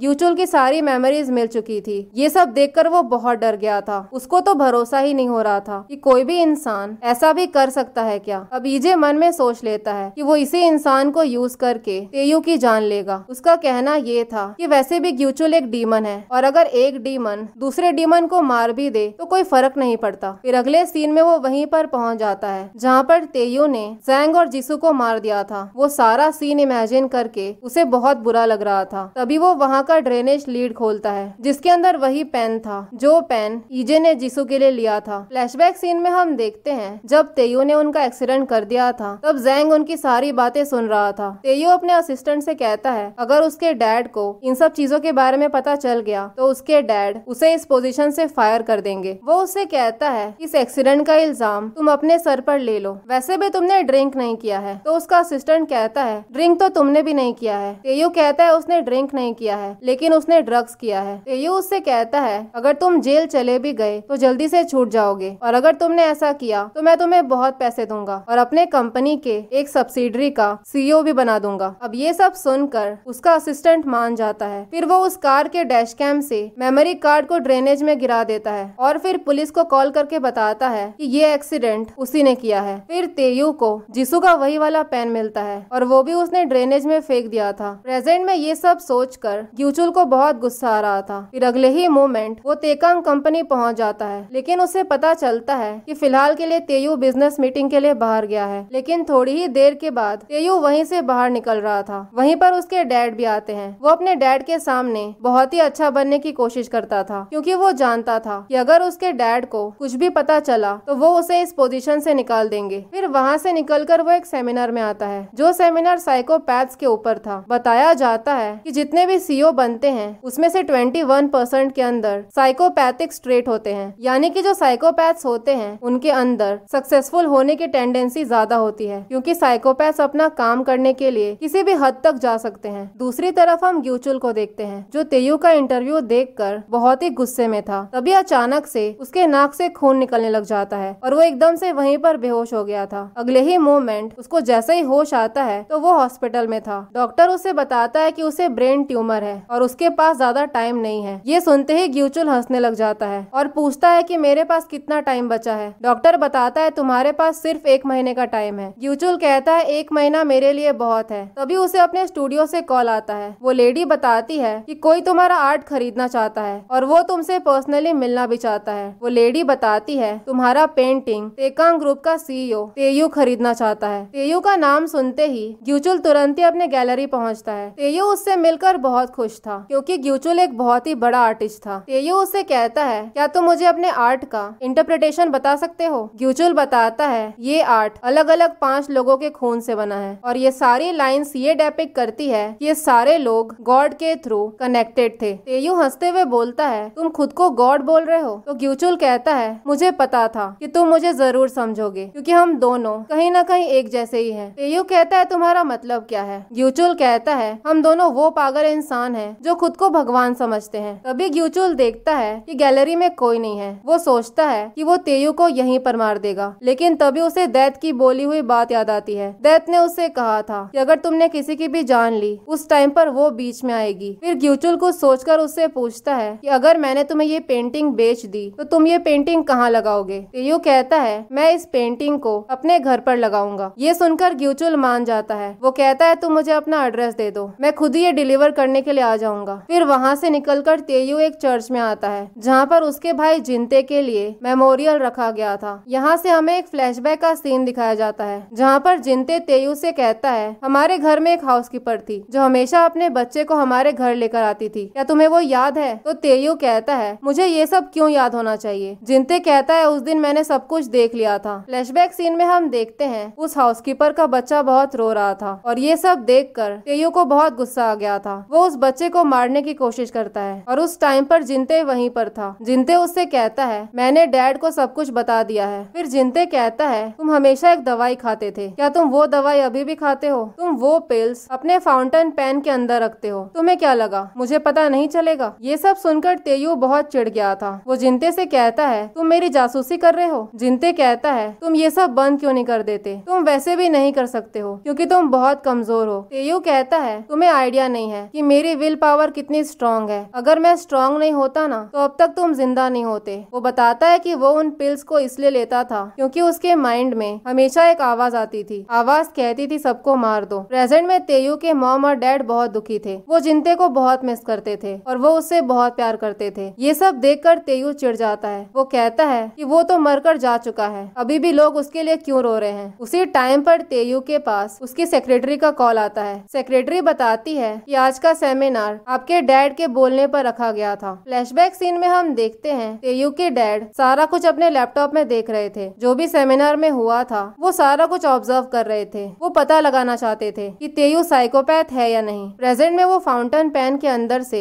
वही पिल्स निकालता है जिन पिल्स के बारे में जिंते ने उससे पूछा था, यानी कि वो सच में ड्रग्स लेता था और इन ड्रग्स के चक्कर में ही उसने बहुत सारे एक्सीडेंट्स किए थे। अब वो उन्हीं ड्रग्स को लेकर अपने कार को ओवर स्पीड करने लगता है। वहीं पर हम दो डिटेक्टिव्स को देखते हैं। उसी टाइम पर तेयू की कार बहुत ही तेजी से निकलती है। अब ये सब देखकर वो दोनों उसे फॉलो करते हैं। पुलिस की कार को देखकर तेयू स्पीड को और बढ़ा देता है, लेकिन आगे जाने का कोई रास्ता ही नहीं था, इसलिए उसे रुकना ही पड़ता है। तभी वो डिटेक्टिव आकर उससे उसकी आईडी मांगता है। वो डिटेक्टिव देखता है कि वो अपनी आईडी को अच्छे से रख भी नहीं पा रहा है। वो समझ गया था कि जरूर इसने ड्रग्स किए हैं। वो तेयू से कहता है गाड़ी से बाहर निकलो। फिर वो जबरदस्ती उसे गाड़ी से बाहर निकालता है। ये सब देखकर तेयू को बहुत गुस्सा आ गया था। तेयू पूछता है कि तुम हो कौन और तुम्हारा नाम क्या है। फिर वो किसी को फोन करने लग जाता है। तभी वहाँ पर दूसरा डिटेक्टिव आता है। वो उसे कहता है इस आदमी को जाने दो, ये तेकांग ग्रुप का सीईओ है। एक्चुअली में तेयू कमिश्नर को फोन कर रहा था। अब कमिश्नर उस डिटेक्टिव पर चिल्लाने लगता है। वो कहता है तेयू एक बहुत ही बिजी इंसान है, उससे माफी मांगो और उसको जाने दो। इसीलिए वो तेयू से माफी मांग लेता है, लेकिन वो बहुत ही गुस्से में आ गया था। वो उस डिटेक्टिव को बुरी तरीके से मारने लगता है। वो उन दोनों की बहुत ही बेइज्जती करता है। फिर अगले सीन में वो जैसे ही घर पहुंचता है तो देखता है ग्यूचुल वहाँ पर पहले से ही था। वो उससे पूछता है कि तुम यहाँ पर क्या कर रहे हो। ग्यूचुल कहता है मैं तो तुमसे मिलने के लिए आया हूँ, और इतना बोलकर वो उसके कार के ऊपर अपने पैर रख देता है। तेयू कहता है अपनी लिमिट में रहो, वैसे भी यहाँ पर कोई सिक्योरिटी कैमरा नहीं है। तो ग्यूचुल कहता है तुम्हें क्या लगता है मुझे ये नहीं पता है। अब तेयू उसको एक पंच मार के नीचे गिरा देता है। तभी ग्यूचुल उठकर तेयू के ऊपर स्पिट करता है। तेयू को बहुत गुस्सा आ गया था। वो ग्यूचुल को मारने की कोशिश करता है, लेकिन ग्यूचुल एक बहुत ही अच्छा फाइटर था। वो उल्टा उसी को मारने लग जाता है। अब तेयू के पास कोई ऑप्शन नहीं था। वो अपने कार में से एक राइफल निकालता है और ग्यूचुल को शूट करने लगता है। पहली बार तो वो बच जाता है, लेकिन दूसरी बार उसे गोली लग जाती है। वो वहीं पर गिर गया था। तेयू जैसे उसको चेक करने के लिए आता है तो पता चलता है कि वो तो बेहोश होने का नाटक कर रहा था। वो एकदम से तेयू पर अटैक कर देता है और जाकर उसकी गाड़ी में बैठ जाता है। वो तेयू को मारने की बहुत कोशिश कर रहा था। फिर वो उसी की राइफल लेकर उसके सामने खड़ा हो जाता है। तेयू पूछता है कि तुम हो कौन, मैंने तुम्हें अभी अभी शूट किया, तुम्हें कुछ हुआ कैसे नहीं। ग्यूचुल कहता है मुझे इन सब चीजों के बारे में पहले से पता था, इसीलिए मैंने बुलेट प्रूफ जैकेट पहन लिया था। फिर वो तेयू को किडनैप करके अपने स्टूडियो में लेकर आता है। वो बताता है उसने यहाँ पर 15 लोगों को मारा है। वो कहता है तुम्हें पता है मैं तुम्हें कैसे मारने वाला हूँ, मैं एक चेन सॉ लेकर तुम्हारे बॉडी के बहुत सारे पार्ट्स करूंगा, इतना कि कोई गिन भी नहीं पाएगा। फिर वो उसे अपने स्टूडियो के अंदर लेकर आता है। वो जैसे ही थोड़ा सा आगे जाता है तभी एकदम से बेहोश होकर नीचे गिर जाता है। फिर अगले मोमेंट उसको जैसे ही होश आता है तो पता चलता है कि तेयू ने उसको वहीं पर बांध दिया था। तेयू उससे कहता है तुमने मुझे अपनी कहानी बताई, अब मैं तुम्हें अपनी कहानी बताऊंगा। वो बताता है जब उसने पहली बार किसी की जान ली थी तब वो एक एक्सीडेंट के थ्रू हुआ था, और ये एग्जैक्टली वही एक्सीडेंट था जो हमने सीरीज के शुरुआत में देखा था, जब ईजे इंटरव्यू देने के लिए जा रहा था और अचानक से वो आदमी उसके सामने आ गया था। तेयू कहता है वो आदमी मेरी तरफ ऐसे देख रहा था जैसे कि मैं गॉड हूँ। वो अपने आप को बचाने के लिए मुझसे बैक कर रहा था। ये सब देखकर उसे बहुत खुशी मिली। वो बताता है कि वो एक्सीडेंट बहुत ही इलेक्ट्रीफाइंग था और उसके बाद उसने जितने भी एक्सीडेंट्स किए वो इतने सेंसेशनल नहीं थे, लेकिन जब आज मैंने तुम्हारी स्टोरी सुनी तब मुझे डर लगा। अब मैं वो सारी चीजें करूंगा जो तुम करने वाले थे। फिर वो ग्यूचुल से कहता है मेरे सामने बैक करो ताकि मैं तुम्हें माफ कर दूं, लेकिन ग्यूचुल दोबारा से उसके ऊपर स्पिट कर देता है और हंसते हुए बोलता है तुम एक साइकोपैथ हो। अब तेयू को बहुत गुस्सा आ गया था। वो उस चेन सॉ से ग्यूचुल को बहुत ही बेरहमी से मार देता है। फिर अगले ही मोमेंट ईजे डेथ के पास पहुंच जाता है। डेथ उससे कहती है ये तुम्हारा अब तक का सबसे पेनफुल डेथ था, लेकिन तुम्हें अपने आप को लकी समझना चाहिए। अगर तुमने तेयू को मार दिया होता ना तब मैं बीच में आती और तुम्हें हेल में फेंक देती। ये सुनते ही ईजे हंसने लग जाता है। तो डेथ कहती है तुमने ये सब जानबूझकर किया ना, तुमने जानबूझकर तेयू को तुम्हें मारने दिया। फ्लैशबैक सीन में हम देखते हैं जब तेयू ग्यूचुल को मार रहा था, ठीक उसी टाइम पर उसी रूम के पीछे एक और रूम था जो एक सीसीटीवी रूम था। यानी कि तेयू ने ग्यूचुल के साथ जो भी किया वो सब कुछ कैप्चर हो गया था। और इसी सीन के साथ एपिसोड 5 यहीं पर खत्म हो जाता है। एपिसोड 6 के शुरुआत में हम देखते हैं तेयू ने ग्यूचुल के बॉडी के बहुत सारे टुकड़े कर दिए थे, लेकिन अभी भी वो मरा नहीं था। तेयू उससे कहता है, मैंने तुमसे कहा था कि तुम मुझे कभी हरा नहीं सकते हो, और तुम्हें तो आइडिया भी नहीं था कि तुम्हारे साथ ये सब होगा। तभी ग्यूचुल उसे वही छोटे बच्चे के बारे में बताता है जिसको बचपन में तेयू ने मारने की कोशिश की थी, क्योंकि वो बच्चा बहुत रो रहा था। वो बताता है, मुझे उस बच्चे के बारे में जिंते के मेमोरीज के थ्रू पता चला, वही जिंते जो तुम्हारा भाई था जिसे तुमने मार दिया। ये सुनकर तेयू शॉक हो जाता है। वो कहता है, तुम्हें कैसे पता चला कि जिंते को मैंने मारा है? तो ग्यूचुल कहता है, एक टाइम ऐसा था जब मैं तुम्हारा भाई जिंते था। ये सुनते ही तेयू हंसने लग जाता है। वहीं दूसरी तरफ हम देखते हैं कैमरा में सब कुछ रिकॉर्ड हो रहा था। यहाँ से सीन वहीं पर आ जाता है जहाँ पर ईजे दैत के सामने बहुत हंस रहा था। दैत कहती है, तुमने ये सब जानबूझकर किया, तुमने जानबूझकर तेयू को तुम्हें मारने दिया। ईजे हंसते हुए बोलता है, तुम मुझे मेरी नेक्स्ट लाइफ में भेज दो, मैं जाने के लिए तैयार हूँ।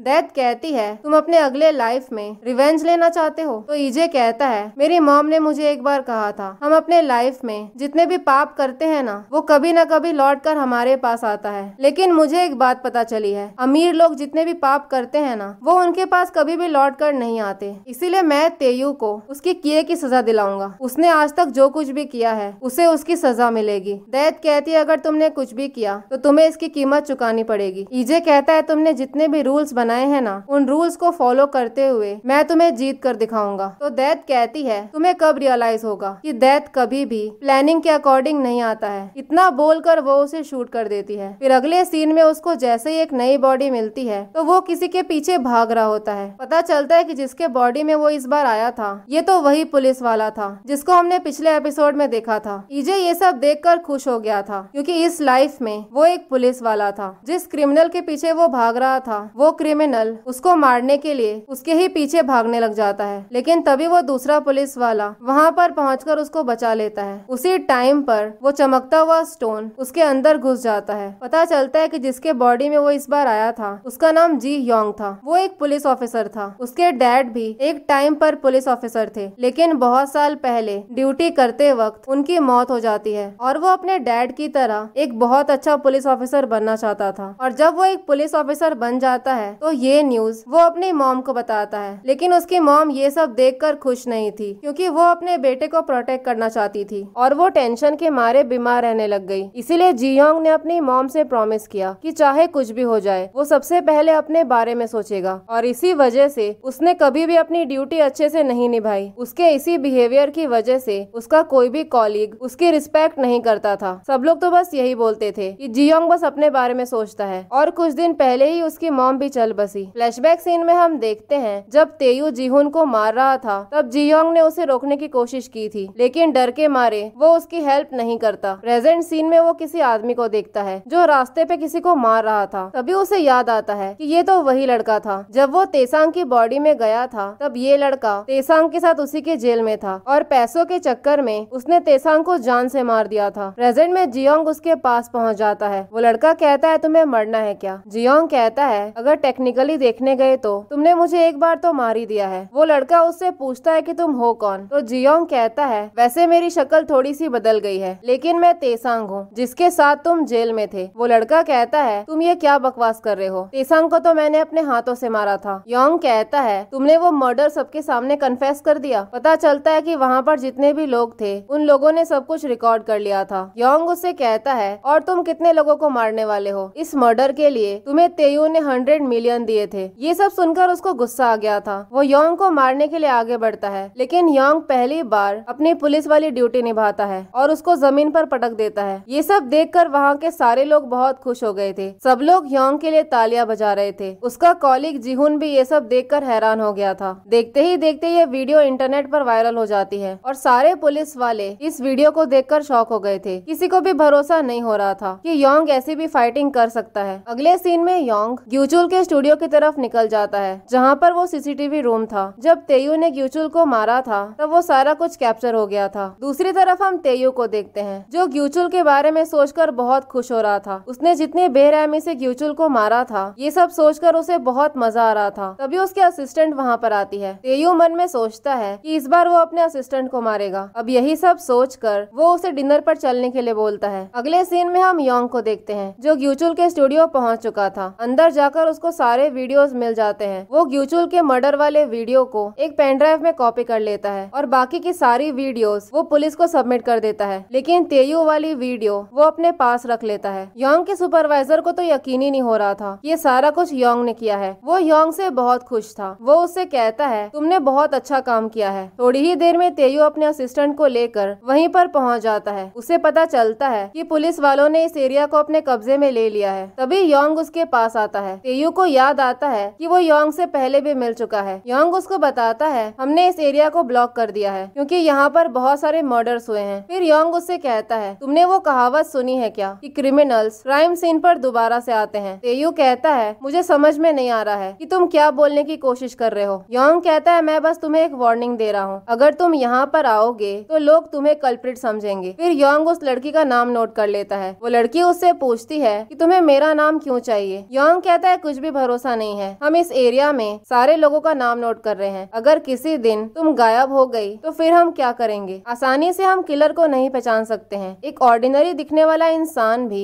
सीरियल किलर हो सकता है। योंग ने जानबूझकर ये सब बोला था ताकि तेयू उस लड़की को मार ना दे। थोड़े दूर पहुंचते ही तेयू उसे कार से बाहर निकाल देता है। फिर अगले सीन में हम देखते हैं ये सारा कुछ न्यूज में टेलीकास्ट हो जाता है। सब लोग योंग की बहुत तारीफ कर रहे थे। ये सारा कुछ तेयू ने न्यूज में देख लिया था। उसी टाइम पर उसे किसी आदमी का कॉल आता है। वो आदमी बताता है कि हम लोगों ने ग्यूचुल की बॉडी को ठिकाने लगा दिया है। तेयू उससे कहता है मुझे योंग पर शक हो रहा है, मुझे ऐसा लग रहा है कि जरूर इसे कुछ न कुछ पता है, इसीलिए तुम योंग को ठिकाने लगा दो। अगले सीन में हम योंग को देखते हैं जो किसी न्यूज रिपोर्टर से मिलने के लिए आया था। वो उसे वही पेन ड्राइव देता है जिसमें तेयू के अगेंस्ट वो सारी वीडियोस थी जब उसने ग्यूचुल को मारा था। वो रिपोर्टर बताता है कि आज रात हम सारा कुछ टीवी पर ब्रॉडकास्ट कर देंगे। अगले सीन में वो जैसे ही पुलिस स्टेशन पहुंचता है तो जीहुन उससे पूछता है कि मैंने तुम्हें देखा था, तुम सीसीटीवी रूम में कुछ वीडियोस के कॉपीज बना रहे थे, वो कौन से वीडियोस थे। योंग कहता है उन वीडियोस को देखकर पता चल जाएगा कि ग्यूचुल को किसने मारा है। जीहुन कहता है अगर ग्यूचुल का मर्डर हुआ था तो तुमने वो वीडियोस सबमिट क्यों नहीं किया। योंग कहता है ग्यूचुल को तेयू ने मारा है और अगर मैंने वो वीडियो किसी को दे दिया होता तो हमारे सीनियर्स उस वीडियो को डिलीट कर देते। उसी टाइम पर ईजे की मॉम वहाँ पर पहुँच जाती है। उन्हें देखकर योंग शॉक हो गया था। वो जीहुन से पूछता है कि ये लेडी यहाँ पर क्यों आई है। तो जीहुन कहता है तुम्हें पता नहीं वो मनी बैग केस के बारे में। एक पैसों से भरा हुआ बैग उनके घर पर मिला था। जब लोगों ने सीसीटीवी चेक किया तो पता चला कि एक आदमी उस बैग को वहाँ पर रखकर चला गया था और बाद में उस आदमी की डेड बॉडी मिली। एक्चुअली में वो जैंग के बारे में ही बोल रहा था जब तेयू ने जैंग और जिसू दोनों का एक्सीडेंट कर दिया था। जीहुन कहता है वो लेडी बहुत डिस्टर्ब्ड है, उन्होंने कुछ दिन पहले ही अपने बेटे को खोया है। ईजे अपने मॉम को देखकर बहुत इमोशनल हो गया था। वो जैसे ही वहाँ से बाहर निकलती है तो योंग उनको मॉम बोलकर बुलाता है। फिर बाद में सॉरी बोलकर कहता है मैंने गलती से आपको मॉम बोल दिया। ईजे की मॉम कहती है तुम्हें सॉरी बोलने की जरूरत नहीं है, बहुत दिनों के बाद किसी ने उन्हें मॉम बुलाया है। वो कहती है उन्हें बहुत अच्छा फील हुआ। तभी योंग देखता है उनके शूज के लेसिस खुले हुए थे। वो उनसे कहता है आपको बिना लेसिस वाले शूज पहनने चाहिए, अगर लेसिस खुला रह गया तो आप गलती से गिर भी सकती हो। ईजे की मॉम कहती है ये शूज मुझे मेरे बेटे ने गिफ्ट में दिए थे और जब भी मैं ये शूज पहनती हूँ तो मुझे ऐसा फील होता है कि मेरा बेटा मेरे साथ ही है। ये सब सुनकर योंग बहुत इमोशनल हो गया था। फिर वो उनसे पूछता है आपने उस पैसों से भरे हुए बैग के बारे में रिपोर्ट क्यों किया, आपको वो पैसे रख लेने चाहिए थे। तो ईजे की मॉम कहती है मैं वो पैसे नहीं रख सकती थी, मुझे ऐसा लग रहा था कि मुझे हेवन से पनिशमेंट मिल रहा है क्योंकि मैं अपने बेटे को बचा नहीं पाई। वो बताती है उन्हें ऐसा लग रहा है कि उन्हें अपने बेटे के जान के बदले पैसे दिए जा रहे हैं, इसीलिए उन्होंने उस पैसे को नहीं रखा। फिर अगले सीन में वो जैसे ही घर आती है तो योंग ने उनके घर के बाहर खाना रख दिया था। वो जैसे ही वहाँ से आगे बढ़ता है तभी एक आदमी आकर उसको एकदम से स्टैब कर देता है। दूसरी तरफ हम तेयू को देखते हैं। वो जैसे अपने ऑफिस में आता है तो वहाँ पर एक फाइल रखी हुई थी। फाइल में कुछ फोटोज थे। ये वही फोटोज थे जब उसने जीसू और जैंग का एक्सीडेंट कर दिया था। तभी वहाँ पर तेयू के डैड आ जाते हैं। तेयू उनसे पूछता है आप मेरे पीठ पीछे मेरे खिलाफ सबूत इकट्ठा कर रहे हैं। तो उसके डैड कहते हैं हैं, हमारे घर में बहुत सारे पेट्स थे, अब मुझे समझ में आया वो धीरे धीरे करके क्यों मर गए। उन सबको तुमने ही मारा। पहले तुम जानवरों को मार रहे थे और अब तुम इंसानों के पीछे जा रहे हो। ये सब सुनकर तेयू को बहुत गुस्सा आ गया था। वो गुस्से में गाड़ी लेकर निकल जाता है और रास्ते में अपनी गाड़ी को ओवरटेक करने लग जाता है। तभी एक दूसरा आदमी कार से बाहर निकलता है। वो पूछता है कि तुम पागल हो क्या, तुम ये सब क्या कर रहे हो। तो तेयू गुस्से में उसको स्टैब करके मार देता है। फिर वहाँ से निकलकर वो एक चर्च में आता है और गॉड से कहता है आप कुछ भी डिसाइड नहीं करोगी, जो करना है मैं वो खुद करूंगा। तभी उसे एक पुलिस वाले का कॉल आता है। पुलिस वाला बताता है मुझे ये पता चला है कि योंग के पास तुम्हारे अगेंस्ट कोई वीडियो है। उस वीडियो से ये प्रूव हो जाएगा कि तुम्ही ने ग्यूचुल को मारा है और पता चला है कि आज रात वो वीडियो न्यूज में ब्रॉडकास्ट होने वाला है। अब तेयू अपने एक आदमी को कॉल करता है। उस टाइम पर योंग वहीं पर बैठा हुआ था। वो तेयू से कहता है मुझे पता चला है कि तुम मुझे ही ढूंढ रहे थे। फ्लैशबैक सीन में हम देखते हैं जब वो आदमी योंग को मारने के लिए आया था तब उसने उसे स्टैब नहीं किया था, बल्कि योंग ने उस नाइफ को अपने हाथ से पकड़ लिया था। यानी कि तेयू ने ही उस आदमी को वहाँ पर भेजा था ताकि वो योंग को मार दे। योंग का सुपरवाइजर उससे बहुत खुश था। वो कहता है जो काम इसने 12 सालों में नहीं किया वो इसने एक हफ्ते में कर दिया। फिर योंग एक रूम में आता है जहाँ पर कमिश्नर के साथ तेयू भी था। योंग उससे पूछता है कि तुम यहाँ पर क्यों आए हो। तेयू कहता है मैं तुम्हारे साथ एक डील नेगोशिएट करने आया हूँ। वो कहता है तुम्हें जो भी चाहिए वो सब कुछ मैं तुम्हें दूंगा। वो उसे एक कॉन्ट्रैक्ट पर साइन करने के लिए बोलता है। वो कहता है तुम्हें बहुत फायदा होगा, इतना कि तुमने सोचा भी नहीं है। तभी योंग अपने जेब से पेन निकालता है और उसी पेन से उस कॉन्ट्रैक्ट पेपर को फाड़ देता है। योंग कहता है मुझे पावर या पैसा नहीं चाहिए, बल्कि मुझे तो तुम चाहिए। तेयू कहता है तुम ये सब क्यों कर रहे हो, तुम्हें ये सब करके क्या मिलेगा। योंग कहता है ये सब करके मुझे सेटिस्फेक्शन मिलेगा। मैं एक पागल आदमी को सबक सिखाऊंगा जो ये सोचता है कि वो गॉड है। कुछ ही टाइम में वो वीडियो न्यूज में ब्रॉडकास्ट होने वाला था, लेकिन लास्ट मोमेंट पर तेयू सरेंडर कर देता है। वो मीडिया वालों के सामने ये बोलता है कि उसी ने ग्यूचुल का मर्डर किया है। वो बताता है कि ग्यूचुल एक सीरियल किलर था जिसने 15 लोगों की जान ली है। आगे वो बताता है कि ग्यूचुल ने उसको किडनैप कर लिया था और वो उसे अपने स्टूडियो में लेकर गया था। फिर वहाँ जाकर उसे एक चांस मिला ताकि वो एक ऐसे किलर को मार सके जिसने 15 लोगों की जान ली है। ऐसा करके उसने लोगों को जस्टिस दिलाया है। वो कहता है अगर मैं उसे नहीं मारता तो वो मुझे मार देता। वो मीडिया के सामने ये दिखाने की कोशिश कर रहा था कि उसने बहुत ही भला काम किया है। फिर मीडिया वाले पूछते हैं कि ग्यूचुल की बॉडी कहाँ है। तो तेयू कहता है उसके बॉडी के बारे में मुझे कुछ भी नहीं पता, मुझे तो ऐसा लगा कि मैंने उसे मार दिया है, लेकिन जब मैंने न्यूज देखा तब मुझे पता चला कि ग्यूचुल की बॉडी तो मिली ही नहीं है। न्यूज में जब वो वीडियो दिखाया जाता है तो उस वीडियो में बस इतना ही था कि ग्यूचुल तेयू को किडनैप करके अपने स्टूडियो में लेकर जा रहा था। आगे की फुटेज किसी ने डिलीट कर दी थी। ये एविडेंस इनफ नहीं था, इससे ये प्रूव नहीं हो पाता कि तेयू ने ही ग्यूचुल को मारा है। और सबको ये लग रहा था कि ग्यूचुल अभी भी जिंदा है क्योंकि उसकी बॉडी अभी तक मिली ही नहीं थी। फिर अगले मोमेंट हम देखते हैं कंट्री के बहुत सारे लोग तेयू के फेवर में प्रोटेस्ट करने लग जाते हैं। कहते हैं वो इनोसेंट है, उसको बेकारी फंसाया जा रहा है। और साथ ही में सारे पुलिस वाले योंग पर बहुत भड़क रहे थे। कहते हैं तुमने एक फेक वीडियो बनाया और वही वीडियो न्यूज वालों को सबमिट कर दिया। योंग कहता है वो वीडियो फेक नहीं था और सब लोग ये क्यों बोल रहे हैं कि मैंने उस वीडियो को फैब्रिकेट किया था। इसीलिए तेयू जैसे लोग समझते हैं कि ये पूरी दुनिया एक मजाक है। अब क्योंकि कोई एविडेंस नहीं मिला था इसीलिए तेयू को रिलीज कर दिया जाता है। बाहर उसे योंग मिलता है। वो उसे कहता है तुम्हारी कहानी बहुत अच्छी थी, लेकिन कहानी कैसे एंड होगी ये मैं डिसाइड करूंगा। फिर योंग जैसे ही वहाँ से बाहर निकलता है तो 2 पुलिस वाले उसको किडनैप कर लेते हैं और तेयू को कॉल करके बताते हैं कि योंग के घर में उस वीडियो का कोई दूसरा कॉपी नहीं था। तेयू कहता है योंग को जिंदा रखना क्योंकि उसे तो मैं ही मारूंगा। पता चलता है कि तेयू इस वक्त फ्लाइट में था और वो अपने वही पिल्स लेकर आराम से सो जाता है। जैसे ही उसकी नींद खुलती है तो वो देखता है पूरे प्लेन में टर्बुलेंस हो रहा था और प्लेन जोर जोर से हिल रहा था। उसी वक्त माइक पे अनाउंसमेंट होता है जहाँ पर कोई बोल रहा था कि ग्यूचुल के अलावा भी तुमने बहुत सारे लोगों को मारा है। तुमने जिनते को मारा है, जेसुब को मारा है, तेसांग को मारा है, जैंग और जीसू को मारा है। तुमने जितने भी पाप किए हैं तुम्हें उसकी सजा मिलेगी। ये सब देखकर वो बहुत डर गया था। वो एकदम से पायलट वाले कैबिन में आता है तो पता चलता है कि वहाँ पर कोई पायलट था ही नहीं, बल्कि प्लेन ऑटो पायलट पे चल रहा था। फिर माइक पे बताया जाता है कि तुमने अपने भाई जिनते को मारा और ऐसा दिखाने की कोशिश की कि वो एक्सीडेंट में मारा गया। फिर वो बताता है तुमने जेसुब को 3 बिलियन पैसे देने का वादा किया। तुम जानते थे कि वो मना नहीं करेगा। तुमने उसे 8000 मीटर की ऊंचाई से बिना पैराशूट कूदने पर मजबूर कर दिया, जिसकी वजह से उसकी मौत हो गई। और जिस प्लेन में तुम अभी हो वो 30 सेकेंड्स में एक्सप्लोड होने वाला है। जैसे जिनते की मौत हुई थी तुम्हारी भी वैसी होगी। जेसुब तो बिना पैराशूट कूद गया था, लेकिन मैं तुम्हें एक चांस दूंगा। अगर तुम जिंदा रहना जाना चाहते हो तो इस प्लेन से पैराशूट के साथ कूद सकते हो। तभी अचानक से प्लेन के इंजन में आग लग जाता है। तेयू बहुत डर गया था। वो पैराशूट ढूंढने लग जाता है। जैसे ही 30 सेकेंड्स कंप्लीट होता है प्लेन ब्लास्ट हो जाता है और वो पैराशूट लेकर प्लेन के बाहर लटका हुआ था। उसका हाथ छूटता है और वो नीचे गिरने लग जाता है, लेकिन पैराशूट की मदद से उसने जमीन पर लैंड कर दिया था। उसी टाइम सामने से एक गाड़ी आती है और तेयू को जोर से हिट करती है। उस गाड़ी से योंग बाहर निकलता है। तेयू उससे पूछता है कि तुम यहाँ पर कैसे पहुँचे। फ्लैशबैक सीन में हम देखते हैं जब तेयू मीडिया वालों के सामने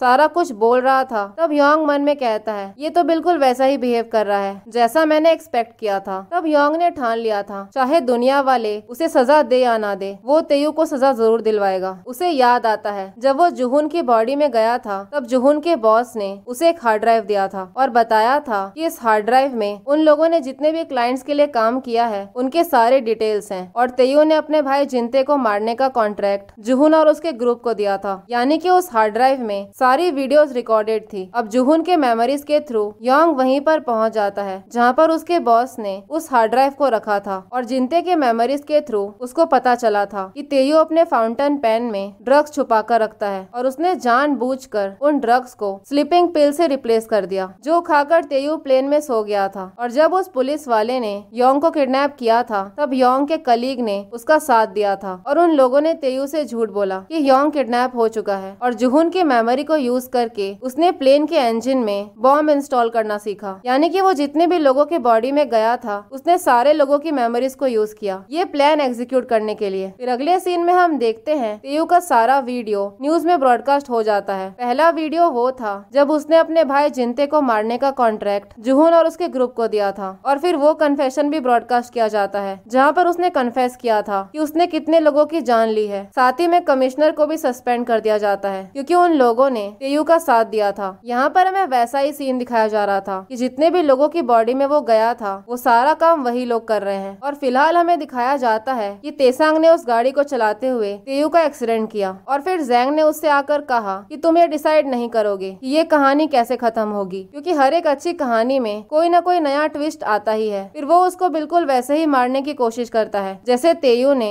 जैंग को मारा था, उसे सफोकेट करके। ईजे को ऐसा फील हो रहा था कि वही तेयू को मार रहा है। वो तेयू से कहता है तुमने हमेशा ऐसा बिहेव किया जैसे कि तुम गॉड हो, अब तुम्हें कैसा फील हो रहा है? तुमने जीसू की जान ली, हम दोनों को साथ में हेल जाना चाहिए। इसके पहले कि वो उसको मारता तभी अचानक से ऊपर से कोई गिरता है और वहाँ पर तूफान सा आ गया था। पता चलता है कि डेथ वहाँ पर पहुँच चुकी थी। ईजे उससे कहता है मैं तुम्हारे रूल्स नहीं मानता हूँ, मुझे कोई फर्क नहीं पड़ता है, मैं इसकी जान लेकर ही रहूंगा। तभी अचानक से उसके जेब में से जीसू का वही वाला पेन गिर जाता है और ये देखकर वो वहीं पर रुक जाता है। उसे याद आता है कि जीसू ने उससे कहा था मैं होप करती हूँ कि तुम्हारे स्टोरी की हैप्पी एंडिंग हो। ईजे देखता है कि डेथ वहाँ से जा चुकी थी। वो तेयू को वहीं पर छोड़कर वहाँ से जाने लग जाता है, लेकिन तेयू कहाँ बाज आने वाला था। वो एकदम से ईजे को मारने के लिए आगे बढ़ता है। इतने में एक जोरदार तूफान आता है और हवा चलने की वजह से वो पैराशूट उड़ने लग जाता है। वो पैराशूट तेयू से बंधा हुआ था, इसीलिए तेयू भी उड़ने लग जाता है। उसी टाइम पर वो एक ट्रक के सामने आ जाता है। इसी सीन के साथ एपिसोड 6 यहीं पर खत्म हो जाता है।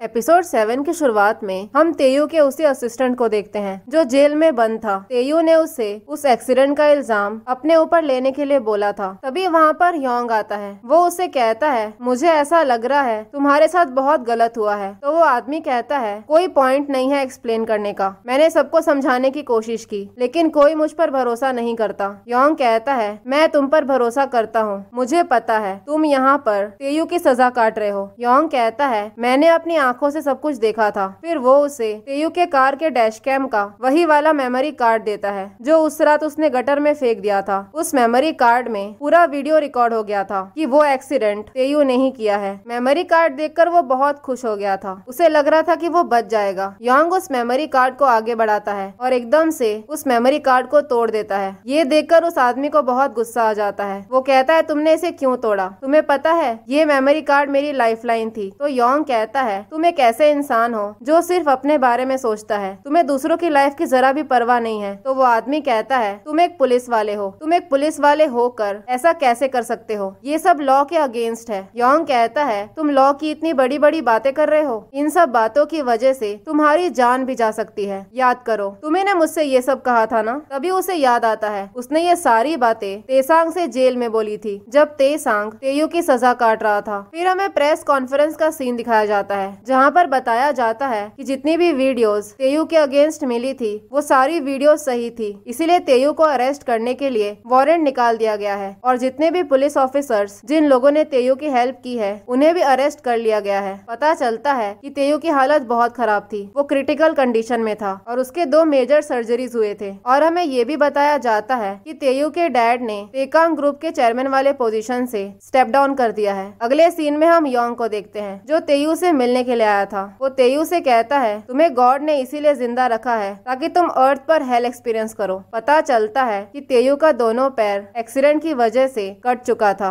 योंग उससे कहता है तुम्हें लोगों को मारने में बहुत मजा आता था ना, अब तो तुम एक मक्खी भी नहीं मार पाओगे। फिर वहाँ से निकलकर वो जीसू के मेमोरियल के पास आता है। वो जीसू से कहता है उस रात तुमने मुझे रोक दिया। फ्लैशबैक सीन में हम देखते हैं जब ईजे तेयू को मार रहा होता है उसी टाइम पर उसके जेब से जीसू का पेन गिर जाता है जिसकी वजह से वो वहीं पर रुक गया था। फिर वो उस पेन को वहीं पर रखकर वहाँ से चला जाता है। वो कहता है वो बहुत टाइम से भाग रहा है अपना रिवेंज लेने के लिए, लेकिन उसे पता है कि वो बहुत ही जल्दी दोबारा से मरने वाला है। ईजे मन में कहता है मैं योंग की बॉडी में रहकर जीने लग गया। वो कहता है वो डेथ का वेट कर रहा था, वो कभी भी किसी भी वक्त आ सकती है। फिर वो बताता है उसको योंग की बॉडी में रहकर जीने की आदत हो गई, उसको ऐसा लगने लगा कि वो हमेशा से योंग ही था। फिर एक दिन वो एक क्राइम सीन पर गया था और मारपीट के दौरान एक क्रिमिनल उसको पकड़ लेता है। वो उसे मारने ही वाला था। ईजे मन में सोचता है कि वो दोबारा से मरने वाला है, इसीलिए वो अपनी आंखें बंद कर लेता है। लेकिन वो आदमी जैसे ही उसको मारने के लिए आता है तभी योंग का कॉलीग उस आदमी को पकड़ लेता है। मारपीट के चक्कर में जिहुन को चोट लग गई थी, इसीलिए योंग उसको हॉस्पिटल लेकर जाता है। तभी उसकी वाइफ और उसकी बेटी मिलने के लिए आती है। जिहुन की बेटी बहुत डर गई थी, इसीलिए योंग उसको बाहर लेकर जाता है। जिहुन की बेटी उनसे पूछती है क्या आपको भी उसके डैड की तरह हमेशा हर्ट होता है। वो बताती है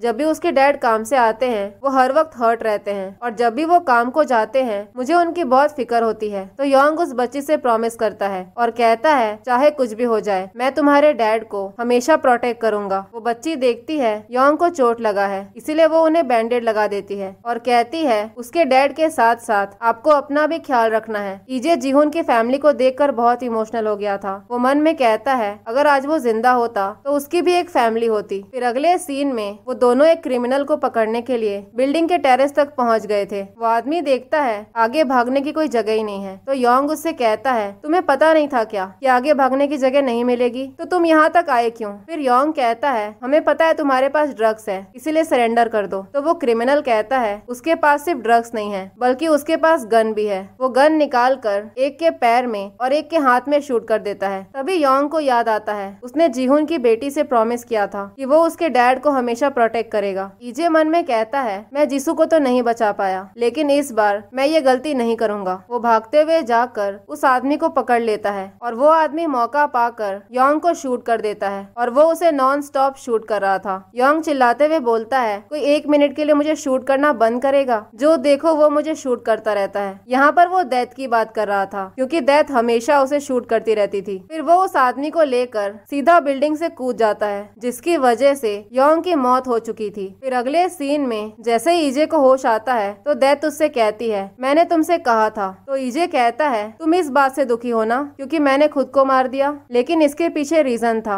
अगर मैं खुद को सेक्रीफाइस नहीं करता तो जिहुन की जान नहीं बचती, इसीलिए मैंने खुद को सेक्रीफाइस किया किसी और की जान बचाने के लिए। तो डेथ हंसते हुए पूछती है ये सब तुमने किया और एग्जैक्टली तुम हो कौन। ईजे कहता है ये किस टाइप का क्वेश्चन है। तो डेथ हंसने लग जाती है और कहती है तुम अपने ऊपर बहुत प्राउड हो ना, तुम्हें फिलहाल के लिए यहाँ से चले जाना चाहिए। और इतना बोलकर वो उसे शूट कर देती है। अब अगले सीन में उसे जैसे ही एक नई बॉडी मिलती है तो उसे पता चलता है कि इस बार वो एक बेगर के बॉडी में आ गया था, यानी कि वो आदमी भीख मांगता था, एक होमलेस इंसान जिसका कोई घर नहीं था। ईजे मन में कहता है इसी वजह से डेथ हंस रही थी। उसी टाइम पर टीवी पर एक न्यूज आ रहा था और न्यूज में योंग के बारे में बताया जा रहा था। न्यूज में बताया जाता है कि ड्यू ड्यूटी के टाइम पर उसकी मौत हो चुकी है। ये सब देखकर सारे लोग बहुत सैड हो गए थे। सब लोग कहते हैं ऐसे इंसान को बहुत लंबी लाइफ जीनी चाहिए थी। अब वो सोचता है कि वो योंग के फ्यूनरल में जाएगा। वहीं दूसरी तरफ योंग की डेथ वाली न्यूज देखकर तेयू बहुत खुश हो रहा था। इतना कुछ होने के बाद भी वो जरा भी नहीं बदला था। अगले सीन में हम उसी बैगर को देखते हैं जो योंग के फ्यूनरल में आया हुआ था। सारे लोग उसे घूर घूर कर देख रहे थे क्योंकि उसने बहुत ही गंदे कपड़े पहने थे। वो देखता है कि जीहुन की बेटी बहुत रो रही होती है। वो बोलती है योंग अंकल ने अपना प्रॉमिस पूरा किया, उन्होंने उसके डैड की जान बचाई। तभी वो आदमी उस बच्ची की तरफ देखकर स्माइल करता है, लेकिन वो छोटी बच्ची उसे देखकर डर जाती है। तभी वहाँ पर एक आदमी आकर उसको भगाने लग जाता है। तभी वहाँ पर योंग के फ्यूनरल में कंट्री का प्राइम मिनिस्टर भी पहुँच जाता है। ईजे मन में कहता है मेरे एक्शंस की वजह से सब लोगों ने योंग की मेमोरी को इतना चेरिश किया और मैंने योंग की बॉडी में रहकर जो कुछ भी किया, अगर लास्ट में देखने गए तो उनसे मेरा कोई लेना देना ही नहीं है। वो जैसे ही वहाँ से बाहर निकलता है तो देखता है कि जीहुन बहुत रो रहा होता है क्योंकि उसी के लिए योंग ने अपनी लाइफ सेक्रीफाइस कर दी थी। वो कहता है सारी गलती मेरी है। तभी वो आदमी उसके पास जाता है और कहता है तुम्हारी गलती नहीं है, इसलिए तुम्हें अपने आप को ब्लेम नहीं करना चाहिए। वो कहता है योंग अभी खुश होगा कि उस दिन बिल्डिंग से कूदने वाला वो खुद था। ये सुनते ही जीहुन उसको पकड़ लेता है और पूछता है कि तुम हो कौन और तुम्हें किसने हक दिया ये सब बोलने का। उसे समझ में नहीं आ रहा था कि उसे क्या बोलना चाहिए। तभी उसे दैत की बोली हुई बात याद आती है। दैत ने उससे पूछा था कि तुम हो कौन। वो किसका नाम ले सकता था। वो इतने सारे लोगों की बॉडी में रह चुका था कि वो किसी एक इंसान का नाम ले ही नहीं सकता था। उसके सामने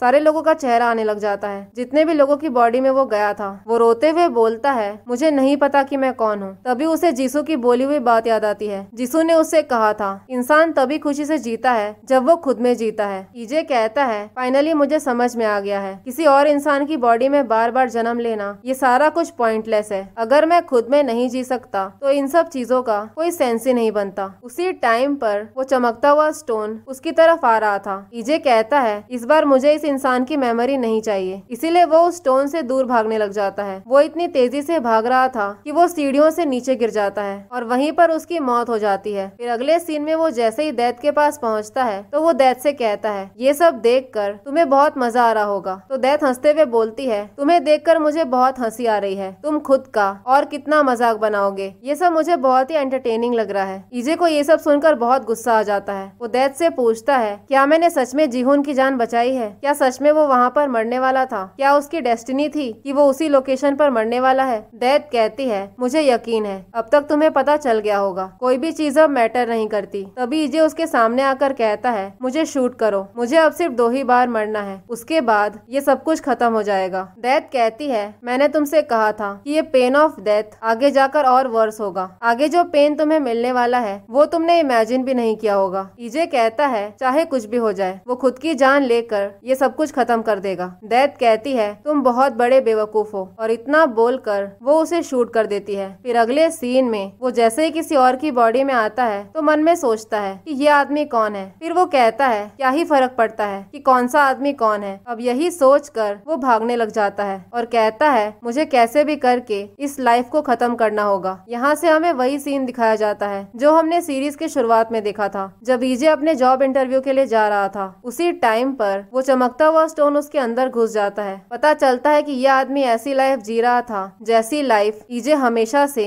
जीना चाहता था। वो एक बहुत ही बड़ी कंपनी में एम्प्लॉयड था और उसकी एक प्यारी सी फैमिली थी, लेकिन एक दिन अचानक से सब कुछ खत्म हो जाता है। उसे उसके जॉब से निकाल दिया जाता है। जिस कंपनी के लिए उसने अपनी पूरी लाइफ लगा दी वो लोग उसे एकदम से टर्मिनेट कर देते हैं और जिस फैमिली के लिए उसने पूरी जिंदगी मेहनत की वो लोग भी उसे छोड़ देते हैं क्योंकि उसके पास अब जॉब नहीं था। इन सब चीजों की वजह से वो टूट जाता है और मन में सोच लेता है कि उसे अपनी लाइफ खत्म करनी है। वो बिल्कुल वैसा ही फील कर रहा था जैसा ईजे ने किया था। ईजे कहता है मुझे दोबारा से एक चॉइस करनी थी। फिर हमें वही सीन दिखाया जाता है जब ईजे अपने इंटरव्यू के लिए जा रहा था और साथ ही में वो जीसू से बात भी कर रहा था। वो मन में कहता है उसे कैसे भी करके ग्रेजुएशन से पहले ये जॉब चाहिए। वो आगे बढ़ ही रहा होता है तभी वही आदमी उसके सामने से भागते हुए आता है और एकदम से जाकर रोड के बीचों बीच खड़ा हो जाता है, जिसके बाद तेयू की कार से उसका एक्सीडेंट हो गया था। यानी कि ये आदमी वही था जहाँ से सब कुछ शुरू हुआ था और प्रेजेंट में ईजे उसी की बॉडी में गया था। ईजे बहुत डर गया था। वो तुरंत ही एम्बुलेंस को बुलाता है। उसी टाइम पर हम देखते हैं तेयू वहीं पर खड़ा था। सेम टाइम पर डेथ की एंट्री होती है, यानी कि वो आदमी डेथ से हेल्प मांग रहा था और तेयू को ऐसा लगा कि वो उससे हेल्प मांग रहा है। तेयू को बहुत ही महान वाली फीलिंग आ रही थी कि यह आदमी उससे हेल्प मांग रहा है, जबकि एक्चुअली में वो तो डेथ से हेल्प मांग रहा था। फ्लैशबैक में तेयू ने ग्यूचुल से कहा था कि वो आदमी मुझसे ऐसे बैक कर रहा था जैसे कि मैं गॉड हूँ। वो आदमी एकदम से ईजे को पकड़ लेता है। देखकर ऐसा लग रहा था कि वो उसे कुछ बताने की कोशिश कर रहा था, लेकिन अगले ही मोमेंट उसकी मौत हो जाती है। फिर अगले सीन में ईजे डेथ के पास पहुंच जाता है। डेथ उससे कहती है तुम कभी भी सक्सीड नहीं कर पाओगे, तुम्हें एक मौका मिला था